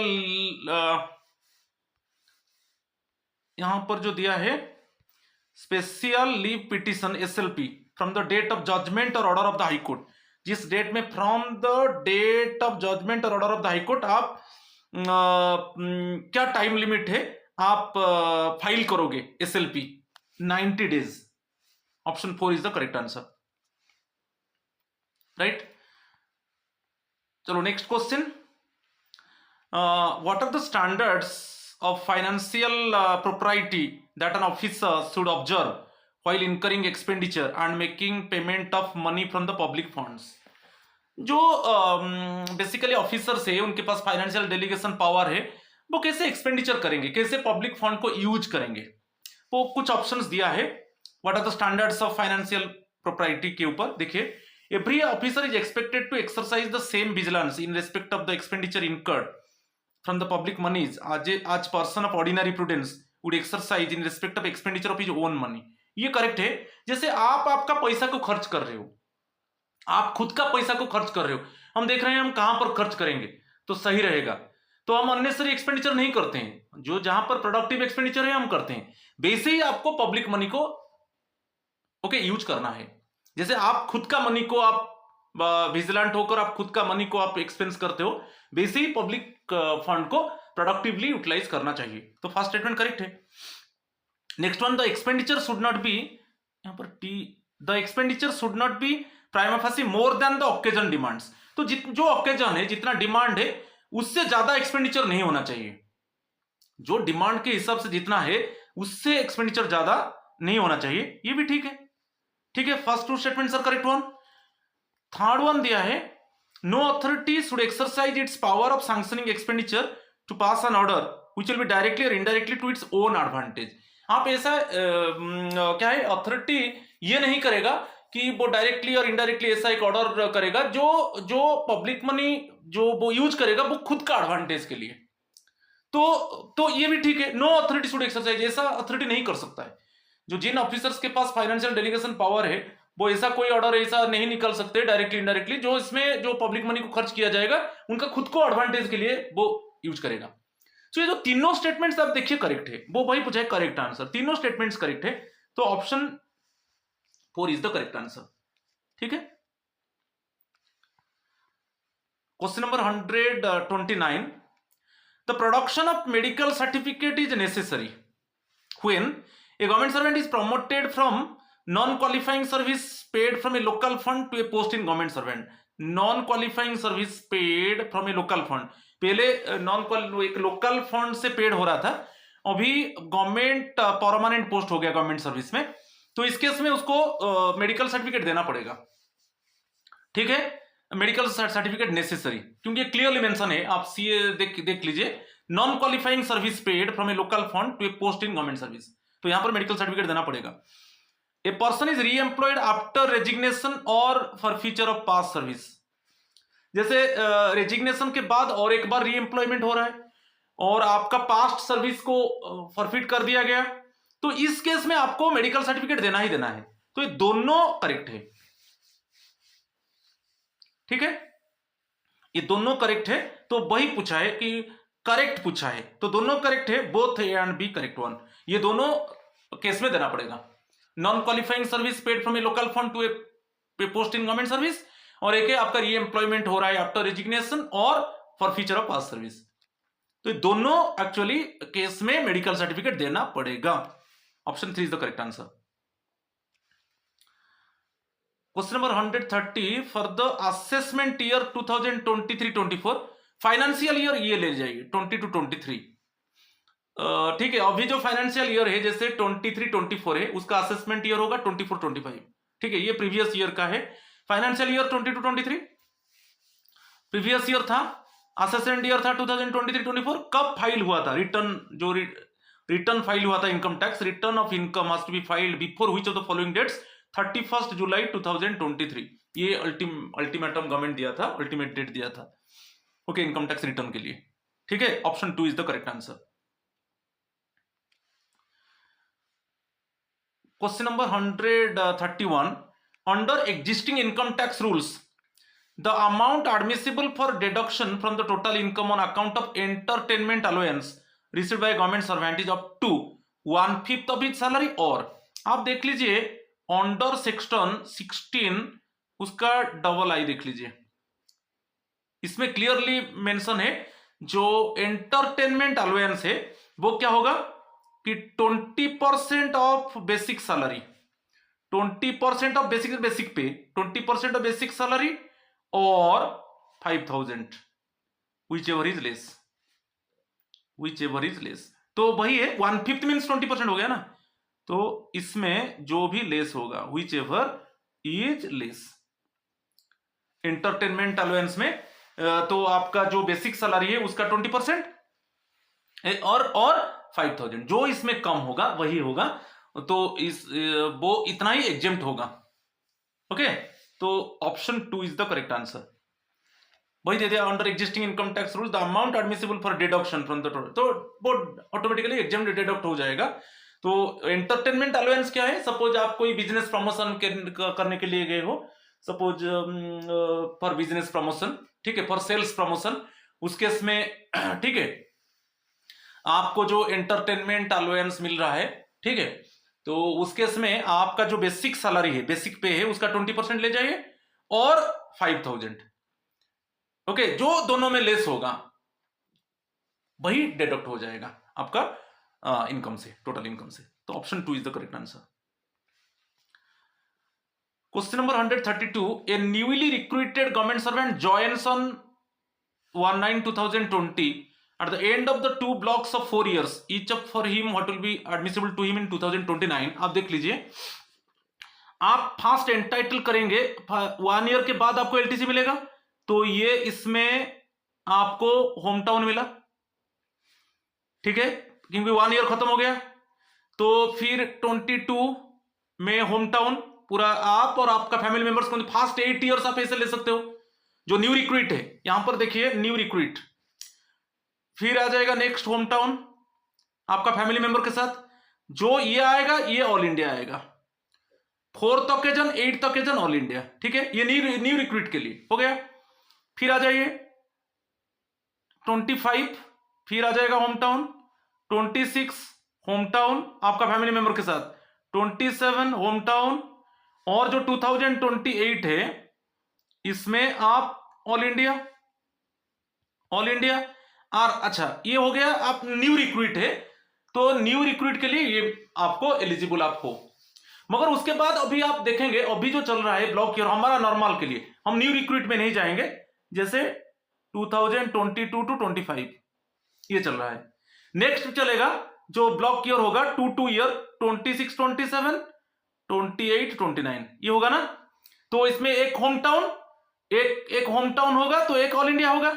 मगर इसमें देखिए जब 28 अप टू ईयर 2028 तक खत्म हो गया ना, 8 इयर्स खत्म हो गया, उसके बाद ब्लॉक ईयर आ जाएगा नॉर्मल, तो 26 27 28 29, तो 28 29 आएगा। तो 28 29 में ऑलरेडी 28 में वो ऑल इंडिया ले चुका है, तो इस ब्लॉक ईयर में उसको नॉर्मली और नहीं मिलेगा, क्योंकि 2028 ऑल इंडिया ले चुका है वो, तो और एलटीसी नहीं मिलेगा 29 में। तो न्यू रिक्रूट के लिए फर्स्ट 8 इयर्स ऐसे कैलकुलेशन होता है। तो जस्ट आफ्टर 1 ईयर, 1 सितंबर 2020 में ज्वाइन किया, तो जस्ट आफ्टर 1 ईयर में कर दिया, देखिए 1 सितंबर 2021, तो 4th occasion all India, then next 4th occasion all India, तो 2020 ऐसे कैलकुलेट किया मैं, देखिए तो 2024 में ऑल इंडिया आ गया, 2028 में ऑल इंडिया आ गया। मगर उसके बाद जो नॉर्मल हमारे जैसे नॉर्मल एलटीसी, न्यू रिक्रूट को छोड़ दो, नॉर्मल के लिए जो ब्लॉक ईयर होगा 26 27 होगा, 28 29, यदि 26 27 में होम टाउन है, 28 29 में ऑल इंडिया। तो अभी जैसे 2028 खत्म हो गया, उसका 8 इयर्स नॉर्मली खत्म हो गया, अभी वो ब्लॉक ईयर को आएगा, तो ब्लॉक ईयर को जब आएगा, अभी क्या ब्लॉक चल रहा है 28 29, तो 28 में वो ऑल इंडिया ले चुका है, तो 29 में नहीं ले सकता वो, तो इस केस में नो एलटीसी, ठीक है, इस केस में नो एलटीसी, उसको एलटीसी नहीं मिलेगा। 29 में पूछा है ना, ईयर 29 में क्या वो एलटीसी एडमिसिबल होगा? नहीं होगा, क्योंकि ब्लॉक ईयर नेक्स्ट जो आएगा 26 27 28 29 नॉर्मल केस में। न्यू रिक्रूट छोड़ दीजिए, न्यू रिक्रूट उसका 8 इयर्स वो खत्म कर लिया, तो इसको छोड़ दीजिए, इसमें तो वो न्यू रिक्रूट था, मगर इसी ब्लॉक आ जाएगा उसके लिए। और 2028 ऑलरेडी वो न्यू रिक्रूट के हिसाब से ऑल इंडिया ले चुका है, और जब उसका 8 इयर्स खत्म हो गया, अभी 2029 वो नहीं ले सकता, क्योंकि वो ऑलरेडी 2028 में ऑल इंडिया क्या है ले चुका है, तो इसी ब्लॉक में एक ही लेना है, ठीक है। यदि 26 27 में होम टाउन लेगा तो 28 29 में ऑल इंडिया लेगा, ये रूल है। और वो 28 में ले चुका है इसी ब्लॉक ईयर में, जैसे नॉर्मल आ गया, उसका न्यू रिक्रूटमेंट जो ईयर है 8 इयर्स खत्म हो गया, अभी 2028 में वो ले चुका है ऑलरेडी, तो 29 में कैसे लेगा जो नॉर्मल केस में, तो नो एलटीसी। ये भी मेरा वीडियो में पढ़ा है एलटीसी में क्लियरली, एक एग्जांपल वैसा ही पूरा सेम एग्जांपल है मेरा वीडियो में, देख लीजिए। 133 को चलेंगे, identify the items for which honorarium should not be paid, should not be paid. तो ऑनरारियम बेसिकली स्पेशल वर्क में बेसिकली पेड होता है, जो कंसोलिडेटेड फंड ऑफ इंडिया से स्पेशल वर्क के लिए मिलता है। तो यहां पर देखिए honorarium should not be paid, तो a and c condemnation and disposal of unserviceable items, as usual condemnation आप करोगे, इसके लिए ऑनरारियम को क्या मिलेगा? नहीं मिलेगा, इसके लिए ऑनरारियम नहीं मिलेगा। और exemplary work of condemnable nature and devotional duty, इसके लिए ऑनरारियम नहीं मिलेगा, ओनली ऑनरारियम इसके लिए मिलेगा, स्पेशल वर्क जब आ जाता है। तो यहां पर honorarium should not be paid पूछा है, मैं क्रॉस लगा दिया, ये दोनों जो क्रॉस लगाया ना, ये दोनों केस में ऑनरारियम नहीं मिलेगा, क्योंकि ऑनरारियम मिलता है ओनली स्पेशल वर्क में। तो यहां पर honorarium should not be paid, जो क्रॉस लगाया वही आंसर है, ठीक है, A and C, option 2 is the correct answer.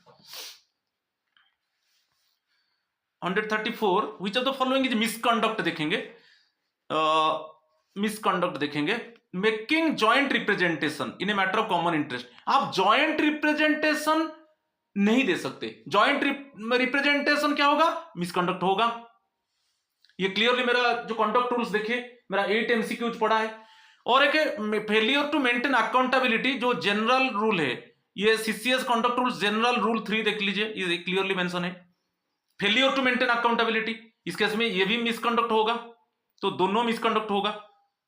वो मिसकंडक्ट पूछा है, बोथ मिसकंडक्ट होगा, ठीक है। Question number 135, what is the travel entitlement of A government servant for travel on tour by train? पे लेवल 6 to 11 दिया है, पे मैट्रिक्स आप देख लीजिए 6 to 11 आपको ट्रेन में जर्नी करना है, तो एंटाइटलमेंट है AC second class, AC second class है, ऑप्शन 2 करेक्ट आंसर है। Question number 136, which of the following is not an operational report under public finance management PFMS में?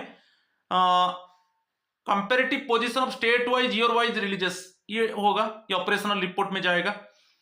Controller wise, grant wise, individual और all schemes monthly expenditure plan report, ये भी होगा, operational report में जाएगा।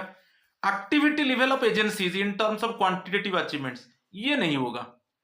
Agency wise releases, scheme type wise releases, ये भी, ये तीनों जो करेक्ट लगाया वो ऑपरेशनल रिपोर्ट में जाएगा, क्योंकि जो comparative position state wise year wise release होगा कंपैरेटिव पोजीशन, और जो grant controller wise, grant wise, individual और all schemes monthly expenditure plan report भी होगा, और एक एजेंसी वाइज रिलीजियस की स्कीम टाइप वाइज रिलीजियस, ये भी होगा। मगर activity level of agencies in terms of quantitative achievement, ये ऑपरेशनल रिपोर्ट में नहीं जाएगा, तो option 3 is the correct answer, ये ऑपरेशनल रिपोर्ट में नहीं जाएगा पीएफएमएस में, ठीक है।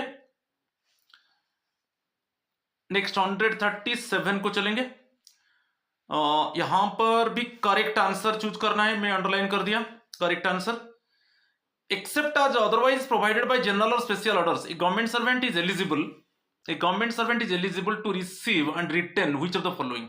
आप देख लीजिए, मैं क्लियरली बता दिया, फंडामेंटल रूल 48 देखिए, इसमें क्लियरली मेंशन है, कोई आप पब्लिक कंपटीशन, एसे कंपटीशन में पार्टिसिपेट कर रहे हो, वहां पर प्रीमियम मिल रहा है, तो वो आप रिसीव कर सकते हो, वही दिया है। A government servant is eligible to receive and return, आप रिसीव करोगे और रिटर्न भी करोगे, ये क्लियरली मेंशन, आप FR 48 देख लीजिए, क्लियरली मेंशन है, तो ये इसको रिटर्न कर सकते हो।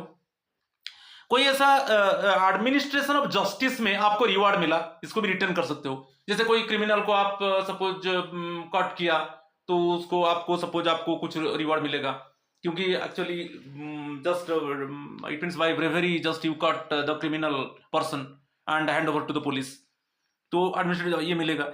और कुछ ऐसा any reward sanction for services in connection with the administration of customs and excise laws, तो कस्टम्स एंड एक्साइज लॉज के हिसाब से सपोज आपको कुछ अवार्ड मिला, ऐसा कुछ, जैसा कस्टम एंड एक्साइज लॉज में सपोज ऐसा कुछ माफिया लोगों को आप सपोज कट किया और उनको आप हैंड ओवर किया कस्टम डिपार्टमेंट को, तो रिवार्ड, ये सभी में आप रिसीव कर सकते हो, रिटर्न भी कर सकते हो, तीनों केस में आप फंडामेंटल रूल 48 देखिए, तो option 4 is the correct answer, right.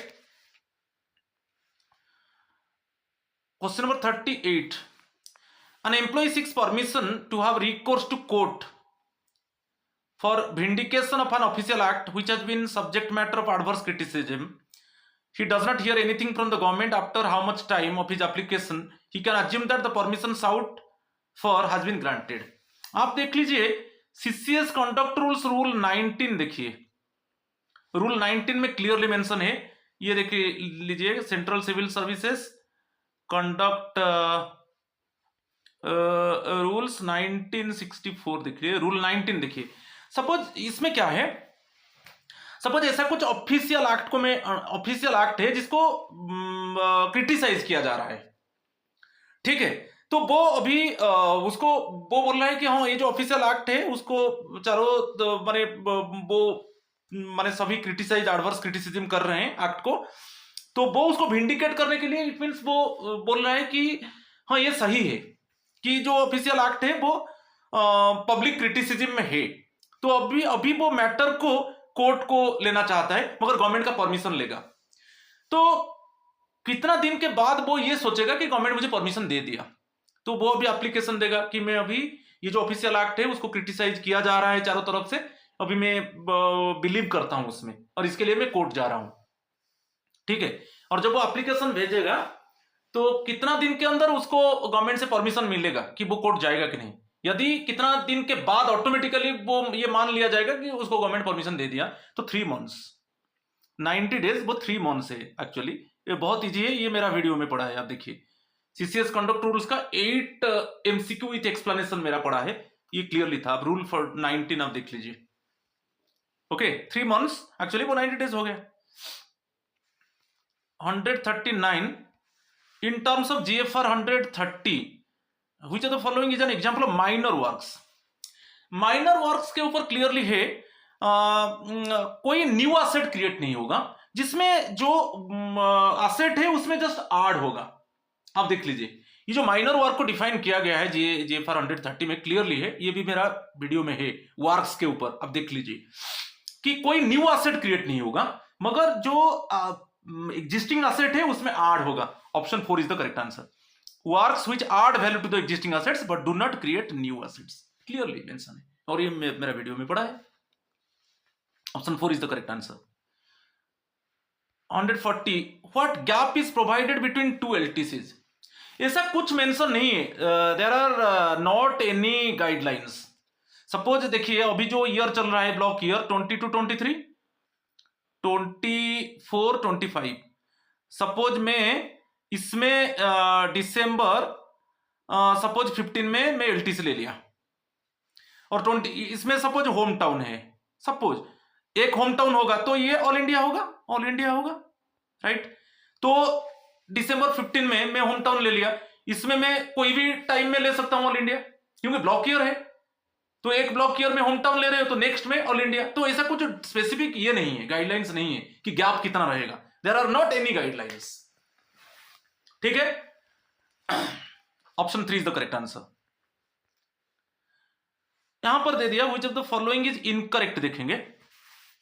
N officer under suspension can write upper annual performance appraisal report of his subordinates only within 1 month from the date of suspension. ये गलत हो गया, 1 month नहीं है, ये होगा 2 मंथ्स होना चाहिए, ये गलत हो गया।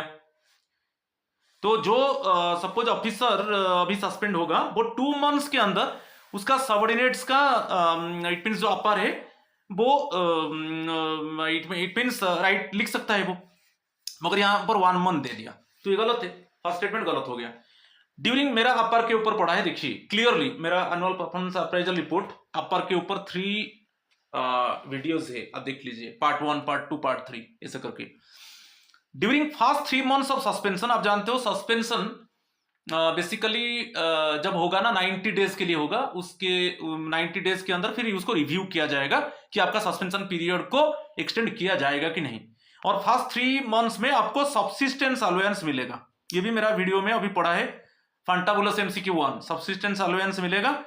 और सब्सिस्टेंस अलाउंस जो फर्स्ट 3 मंथ्स में मिलेगा वो बेसिकली 50% मिलेगा, बेसिक पे प्लस DA, जो बेसिक पे 50% ऑफ बेसिक पे होगा। तो इट मींस जो हाफ वही दिया, the amount of subsistence allowance is equal to salary for half pay leave. जैसे हाफ पे लीव होता है ना, तो HPL केस में आपका जो बेसिक पे होगा 50% होगा और उसके ऊपर DA लगेगा, ठीक है। तो सेकंड स्टेटमेंट करेक्ट है। जो हाफ पे लीव है ना, आपका जो हाफ पे लीव ले रहे हो तो आपका उसी दिन का कैसे कैलकुलेट करेंगे, तो बेसिक पे का हाफ 50% लेंगे, तो बेसिक पे के ऊपर DA लगता है, तो वैसा ही। तो फर्स्ट 3 मंथ्स में आपका सब्सिस्टेंस अलाउंस जो मिलेगा वो बेसिक पे का 50% होगा, और उसके ऊपर DA मिलेगा, और उसके ऊपर HRA मिलेगा, ठीक है। तो सेकेंड स्टेटमेंट करेक्ट है। तो यहां पर दिया है इनकरेक्ट पूछा है, इनकरेक्ट पूछा है, incorrect means first statement only I, option 3 is the correct answer. First क्योंकि जो सस्पेंडेड ऑफिसर है वो जिस डेट में सस्पेंड हो रहा है तो 2 मंथ्स के अंदर वो उसका सबऑर्डिनेट्स का अपर को राइट करेगा, मगर यहां पर 1 मंथ दे दिया। चलो 142 अगेन हम चलेंगे correct. No employee shall join an association the objects of which are prejudicial to public order, ये करेक्ट है। कोई ऐसा एसोसिएशन जो गवर्नमेंट एम्प्लॉय कोई ऐसा एसोसिएशन ज्वाइन नहीं करेगा जो पब्लिक ऑर्डर को बेसिकली अगेंस्ट में है, contradictory to the public order, ये भी कंडक्ट रूल्स में आता है, ठीक है। तो कोई भी पब्लिक ऑर्डर है हम उसका अगेंस्ट में नहीं जा सकते, ठीक है। नेक्स्ट है no employee shall participate in activity which is prejudicial to morality. तो पब्लिक आप जो गवर्नमेंट एम्प्लॉय है वो ऐसा एक्टिविटी में पार्टिसिपेट नहीं करेगा जो बेसिकली वो इमोरल एक्टिविटी को इंस्टिगेट कर रहा है। ओके, मोरालिटी का अगेंस्ट में है। ओके, तो आप ऐसा कुछ एक्टिविटी में इन्वॉल्व हो रहे हो जो इमोरल एक्टिविटी के साथ आप क्या है उसका आपका अटैचमेंट बढ़ रहा है, ये भी एक मिसकंडक्ट है।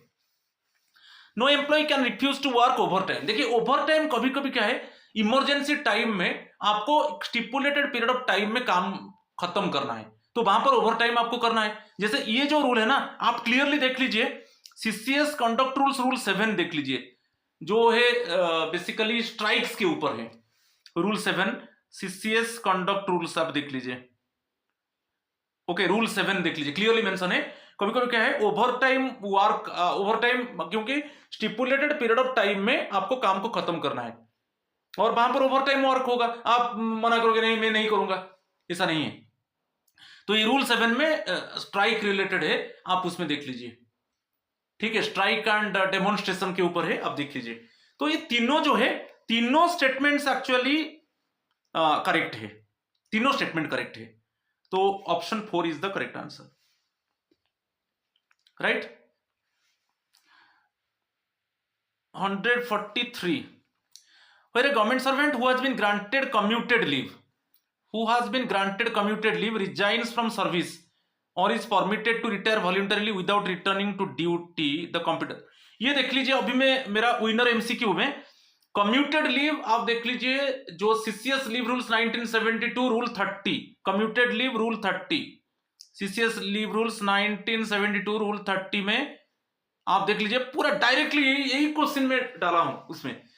तो उसमें क्या है, आप कम्यूटेड लीव में चले गए मगर आप रिटर्न नहीं आए, वहां पर आप रेजिग्नेशन दे दिया कि वॉल्यूंटरी रिटायरमेंट, आप क्विट कर दिया, वॉल्यूंटरी रिटायरमेंट ले लिया, तो ऐसा आप फिर अगेन आकर जॉब को ज्वाइन नहीं किया, तो उस केस में क्या होगा, आप जो कम्यूटेड लीव लिया था ना 2 एचपीएल क्या हुआ था, 1 फुल लीव हुआ था, फुल कम्यूटेड लीव जो मेडिकल सर्टिफिकेट में आप लिया था।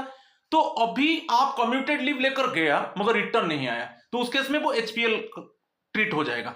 जो आप कम्यूटेड, क्योंकि 2 एचपीएल को हम एक कम्यूट करते हैं, तो जैसे आप क्या किया था इस केस में, सपोज 90 एचपीएल था तो आप उसको 45 कम्यूटेड करके लिए थे, ठीक है, मेडिकल सर्टिफिकेट देकर। अभी अब रिटर्न नहीं आए तो वो क्या हो जाएगा, हाफ पे लीव को कन्वर्ट हो जाएगा। और हाफ पे लीव तो आप क्या है, जो लीव सैलरी लिया था वो लीव सैलरी वैसे ही एडजस्ट होगा, क्योंकि वो हाफ अभी कन्वर्ट हो जाएगा। तो 90 एचपीएल वो 45 कम्यूटेड लीव होता है, अभी ये क्या हो जाएगा, treat the commuted leave as half pay leave, तो 45 एचपीएल हो जाएगा, 45 एचपीएल हो जाएगा। मगर आप क्या है, फुल पे लीव सैलरी फुल लिए थे 45 डेज का, मगर अभी 45 एचपीएल हो गया, तो उसके हिसाब से आपका रिकवर किया जाएगा। समझ में आ रहा है कि नहीं। तो आपका कम्यूटेड लीव 90 एचपीएल को 45 कम्यूटेड लीव किए थे, आप रिटर्न नहीं आए, रिजाइन दे दिया कि वॉलंटरी रिटायरमेंट ले लिया, तो अभी कम्यूटेड लीव को कन्वर्ट कर दिया जाएगा एचपीएल को, तो अभी 45 एचपीएल हो गया, मगर 45 फुल लीव सैलरी आप लिए थे, तो अभी आपसे रिकवरी किया जाएगा क्योंकि हाफ पे लीव हो गया। ठीक है, तो ये स्टेटमेंट करेक्ट है, ये भी करेक्ट है। मगर यहां पर एक रूल है, यदि आप सपोज रिजाइन कर दिया तो किस वजह से, क्योंकि आप बेसिकली जो रिटायरमेंट ले लिया, क्योंकि इनकैपेसिटेटिंग, आप पूरा प्रोलॉन्ग इलनेस में आ गए और आपका कैपेसिटी नहीं है जॉब कंटिन्यू करने के लिए, तो इस केस में जो एक्स्ट्रा आप लिया है सैलरी वो रिकवर नहीं होगा। तो कि आपका डेथ हो गया, आप कम्यूटेड लीव लेकर गए, आपका डेथ हो गया, तो डेथ केस में क्या होगा, आपसे जो अभी 45 कम्यूटेड लीव लिए थे वो अभी 45 एचपीएल हो जाएगा, तो एचपीएल में होगा मीन्स आपसे लीव सैलरी रिकवर किया जाएगा, मगर इस केस में रिकवरी नहीं होगा। तो ये तीनों स्टेटमेंट करेक्ट है। इसमें और एक बार देख लीजिए, तो यदि रिटर्न नहीं आ रहा है तो कम्यूटेड लीव को हाफ पे लीव को कन्वर्ट कर दिया जाएगा, ठीक है, और उसके हिसाब से लीव सैलरी को रिकवर किया जाएगा, ठीक है, क्योंकि अभी एचपीएल हो गया। वो आप जैसे आपको यहां पर मैं बता दिया, आप कम्यूटेड लीव 45 लिए थे, फुल के हिसाब से मिला था, मगर अभी हाफ हो जाएगा, 45 एचपीएल हो जाएगा। मगर ये जो 45 आप लिए थे, 90 एचपीएल को 45 किए थे, इसमें फुल सैलरी मिला था, मगर अभी हाफ होगा और वो रिकवर किया जाएगा। मगर यदि आपका रिटायरमेंट हो रहा है इनकैपेसिटेटिंग, आपका कैपेसिटी नहीं है रिटर्न आने के लिए, आप ऐसा बीमारी में अभी सपोज सफर हो रहे हो कि आपका डेथ हो गया, इस केस में जो रिकवरी है रिकवरी नहीं होगा। तो ये तीनों स्टेटमेंट करेक्ट है। तो क्वेश्चन करेक्ट पूछा है तो option 4 is the correct answer. ठीक है। 144 अगेन करेक्ट देखेंगे। The government of India allocation of business rules 1961 allocates the business of government among various ministries और डिपार्टमेंट्स, ये करेक्ट है। ये भी मेरा वीडियो देखिए जीएफआर, ये है, ये करेक्ट है। क्लासिफाइड डाक थोड़ा बता देता हूं, क्लासिफाइड डाक क्या है। क्लासिफाइड डाक क्या है ना, सपोज सीक्रेट कुछ ऐसा लेटर्स होता है और इंडिविजुअल के नाम पे आता है, वहां पर डेजिग्नेशन नहीं होगा, इंडिविजुअल के नाम पे वो डाक आएगा। ओके, और वहां पर डेजिग्नेशन के हिसाब से नहीं होगा, पर्टिकुलर पर्सन का नेम के ऊपर आएगा। यहां पर कोई डेजिग्नेशन के हिसाब से डाक नहीं आएगा। और इसमें क्या है, सीक्रेट कॉन्फिडेंशियल ऐसे आएगा, सीक्रेट है कि कॉन्फिडेंशियल है ऐसे करके आएगा। समझ रहे कि नहीं? तो जो जिस इंडिविजुअल के नाम पे आएगा उसको देना है। तो वही है, क्लासिफाइड डाक should be received only by gazetted officer. ये रॉन्ग है, ओनली बाय गेजेटेड रॉन्ग है, क्योंकि ऐसा नहीं है कोई पर्टिकुलर इंडिविजुअल के ऊपर आएगा, जैसे मोर देन सीक्रेट है कि सीक्रेट है कि कॉन्फिडेंशियल है। तो जिस इंडिविजुअल के नाम पे आएगा उसी इंडिविजुअल को एक्चुअली लेटर दिया जाएगा, वो लेटर को ओपन नहीं किया जाएगा। और ऐसा नहीं है कि ओनली क्लासिफाइड डाक को बेसिकली गेजेटेड ऑफिसर ओपन करेगा, ऐसा कुछ नहीं। जिस इंडिविजुअल के नाम पे आएगा उस इंडिविजुअल को दे दिया जाएगा, चाहे वो गेजेटेड हो कि नॉन गेजेटेड हो, मगर वो सीक्रेट है, सीक्रेट है। तो क्लासिफाइड डाक बेसिकली वो सिक्योरिटी कोड के हिसाब से होता है, सिक्योरिटी कोड कि मोर सीक्रेट कि सीक्रेट कि कॉन्फिडेंशियल। तो सेकंड स्टेटमेंट गलत है, तो only A is the correct answer. ठीक है। 145 इन the contest of A school who among the following are usually responsible for providing educational leadership and to create positive change in the educational policy and processes। educational policy processes का बात आता है, educational leadership का बात आता है तो principal होगा, और पॉलिसीज का बात आएगा processes district inspector of schools होगा, ये दोनों होगा। तो जब लीडरशिप आता है basically principal is responsible because always it is the duty of the principal to inculcate leadership quality among the students। and जो पॉलिसीज का जब बात आएगा, जो district inspector of schools actually वो ऐसा कुछ पॉलिसीज लाएंगे so that it make a favorable impact it means on the students। तो दोनों ही होगा, तो बी एंड सी होगा, option 2 is the correct answer. Next one 146 emoluments for purpose of determining the amount of mandatory NPS contribution includes। यहां पर जब बात आता है बेसिक पे ओनली, नॉर्मल के लिए बेसिक पे डीए, मगर जब डॉक्टर का बात आता है ओके बेसिक पे उनका जो नॉन प्रैक्टाइजिंग अलाउंस है एनपीए प्लस डीए, ये basically doctor emoluments for purpose of determining the amount of mandatory NPS contribution includes.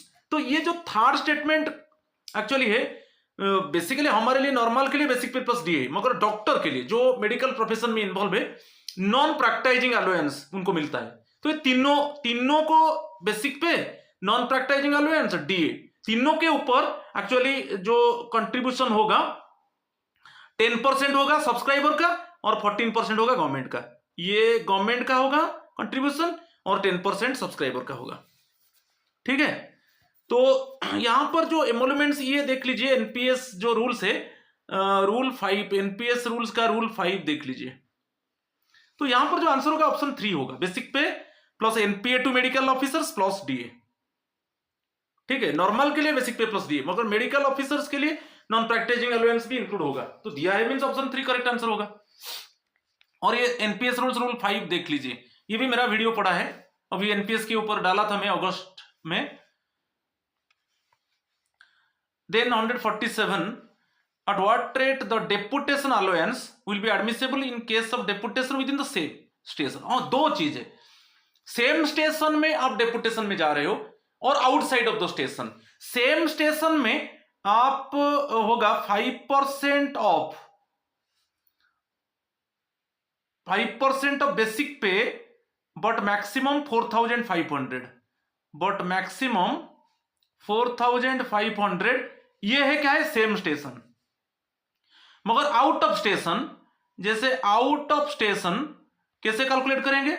Out of station में ना 10% ऑफ बेसिक पे, 10% of basic pay but maximum 9,000, but maximum 9,000, right. तो यहां पर same station दिया है तो आंसर मिल गया, option 3 is the correct answer. 5% subject to maximum 5% means 5% of basic pay but maximum 4,500 जो डेपुटेशन अलाउंस मिलेगा within the same station. आप डेपुटेशन में जा रहे हो, आउटसाइड ऑफ द स्टेशन है तो 10% of basic pay but maximum 9,000, ठीक है। तो यहां पर जो same station, option 3 is the correct answer. Question number 148, break in service under FR17 dies non के ऊपर मेरा एक वीडियो है, आप देखिए। डायज नॉन अनऑथराइज एब्सेंस है 17 है, FR17 है, डायज नॉन के ऊपर है। तो क्या डिसेबिलिटीज होगा?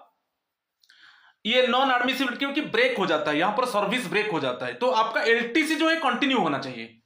तो यहां पर डिसेबिलिटीज में ये होगा नॉन एडमिसिबिलिटी ऑफ LTC, ये होगा।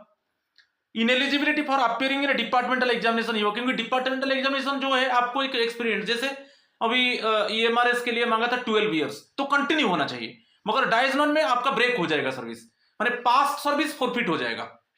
तो इनएलिजिबिलिटी, आप डिपार्टमेंटल एग्जाम के लिए इनएलिजिबिलिटी हो जाएंगे क्योंकि आपका पास्ट सर्विस फॉरफिट हो गया। तो ये दोनों है, मगर विथड्रॉल कोई स्पेशल पे का विथड्रॉल नहीं होगा कि स्पेशल अलाउंस विथड्रॉल नहीं होगा, ऐसा कुछ नहीं होगा। मगर ये डिसेबिलिटी में दो है, आपका LTC कंटिन्यू होना चाहिए। तो यहां पर जब FR17 में डायज नॉन हो जाता है तो आपका सर्विस ब्रेक हो जाता है ना, तो वहां पर LTC को अफेक्ट करेगा। और डिपार्टमेंटल एग्जामिनेशन आपका सर्विस कंटिन्यू होना चाहिए और कंटिन्यू पास सर्विस फॉरफिट हो जाएगा, तो फिर कैसे होगा? तो डिसेबिलिटीज में ये दोनों आएगा। तो I आंसर, तो option 3 is the correct answer. Question number 149, statements, true statements देखेंगे। A government servant on leave can return to duty before expiry of his leave if he so decides. आप CCS leave rule 24 देखिए। आप leave लिया है but before leave you want to come back, but you should have taken the permission of the leave authority. Suppose जैसे आप यहां पर 10 days leave लिया, मगर आपका 5 डेज लीव खत्म हो जाने के बाद आप बोल रहे हो कि मैं आ जाऊंगा, ऐसे नहीं आओगे क्योंकि 10 डेज लीव लिया है। Before expiry of leave if you want to come back ना, you should have taken the permission of the leave authority. मगर यहां नहीं दिया कि a government servant on leave can return to duty before expiry of his leave if he so decides, ऐसा नहीं। आप 10 दिन लीव लिया और उसका पहले आप ज्वाइन करना चाहते हो तो आप लीव अथॉरिटी का परमिशन चाहिए। तो ये स्टेटमेंट गलत हो गया, लीव अथॉरिटी का परमिशन चाहिए, आप खुद आकर ज्वाइन कर लोगे, ऐसा नहीं। नेक्स्ट है, a government servant on leave preparatory to retirement can return to duty only with the consent of the authority which granted him leave. तो ये भी दिया है कि government servant on leave preparatory to retirement can return to duty only with the consent of the authority which granted him leave। देखिए यहां पर जो आप लीव प्रिपेरेटरी टू रिटायरमेंट कितना है, 300 डेज है। ये आपको आपका अपॉइंटिंग अथॉरिटी दे सकते हैं लीव प्रिपेरेटरी टू रिटायरमेंट। उसके पहले आप ज्वाइन करना चाहते हो, ये तो रिटायरमेंट के टाइम में 300 डेज आप जो है 300 डेज EL को, मैक्सिमम 300 डेज EL को आप ले सकते हो लीव प्रिपेरेटरी टू रिटायरमेंट। मगर वो दिया है यहां पर जो लीव ग्रांट किया है, आपका अपॉइंटिंग अथॉरिटी किया है, लीव अथॉरिटी नहीं, आपका अपॉइंटिंग अथॉरिटी। यहां पर देखिए जो लीव ग्रांट किया है अपॉइंटिंग अथॉरिटी ने किया है, तो उनका परमिशन, उनका कंसेंट लेना है कि मुझे पहले ज्वाइन करना है। जैसे आप सपोज लीव प्रिपेयर 200 EL आप लिया था मगर उसके पहले आप ज्वाइन करना चाहते हो, तो आपका अपॉइंटिंग अथॉरिटी वो है, लीव अथॉरिटी नहीं है, अपॉइंटिंग अथॉरिटी वो एक्चुअली जो LPR है वो सैंक्शन किए थे, फिर उनका कंसेंट लेकर आप आ सकते हो। तो यहां पर जो है फास्ट स्टेटमेंट तो गलत है, आप खुद नहीं आ सकते।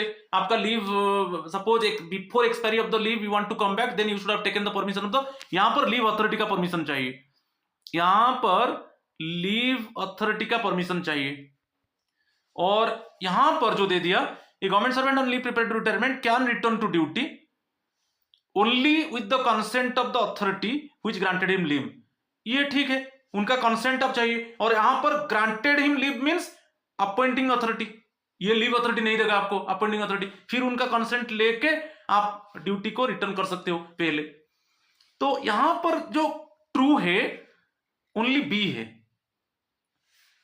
यही ट्रू है, ठीक है। इसमें मैं जो आंसर दे दिया ये गलत हो गया, तो यहां पर option 4 is the correct answer, option 4 is the correct answer, right, क्योंकि सेकेंड ट्रू है, ठीक है, राइट। चलो लास्ट क्वेश्चन आज का है, an employee holding the post of section officer was inducted in government as a direct recruit assessment. Actually आपका direct recruitment इसमें हुआ था, मगर अभी आप सेक्शन ऑफिसर में काम कर रहे हो, मगर डायरेक्ट रिक्रूटमेंट में ये हुआ था असिस्टेंट, ओके, मगर अभी आपका सेक्शन ऑफिसर पोस्ट है। Disciplinary, if the disciplinary authority decides to impose, आपको आपके ऊपर मेजर पेनल्टी लगेगा, आपके ऊपर अभी मेजर पेनल्टी लगा, तो आपका पोस्ट को रिड्यूस कर दिया जाएगा। Major penalty of reduction to a post in a lower time scale, the said section officer can not be reduced below the rank of assistant, क्योंकि आपका जो डायरेक्ट रिक्रूटमेंट हुआ था उससे कम रैंक को आपको नहीं लिया जा सकता। आप अभी सेक्शन ऑफिसर है, आपको मेजर पेनल्टी लगा, आपका पोस्ट को रिड्यूस कर दिया गया, तो रिड्यूस कर दिया गया कोई प्रॉब्लम नहीं, मगर असिस्टेंट से नीचे आप नहीं आ सकते, क्योंकि आपका डायरेक्ट रिक्रूटमेंट असिस्टेंट में हुआ था। समझ में आ रहा है कि नहीं? तो ऑप्शन भाई असिस्टेंट तक आपका रिड्यूस हो सकता है, उसका बिलो असिस्टेंट के नीचे में जो पोस्ट है उसको आपको इट मींस नहीं लिया जा सकता, क्योंकि आपका डायरेक्ट रिक्रूटमेंट जिस पोस्ट में हुआ था उसी पोस्ट तक आपको रिड्यूस किया जा सकता है, उससे बिलो नहीं। तो option 2 is the correct answer, ठीक है। तो यहां पर मैं जो ऑप्शन दिया था, एक क्वेश्चन आपको बताया था 140 जो 9 ऑप्शन 4 है, यहां पर थोड़ा गलत हो गया, ऑप्शन 4 ये नहीं होगा, तो 149 का आंसर ऑप्शन 4 होगा, ठीक है, ठीक है, उसको गलत कर दिया था, ये गलत नहीं है, ये 4 होगा, ठीक है। बस तो आज इतना ही है, थैंक यू एंड नमस्कार टू ऑल ऑफ यू। अच्छे से आप अभी काउंट कर लीजिए ये एडमिनिस्ट्रेशन फाइनेंस में आपको कितना मार्क मिलेगा, सही तरीके से मैं एक्सप्लेन कर दिया, आप अभी काउंट कर लीजिए, ठीक है। थैंक यू एंड नमस्कार।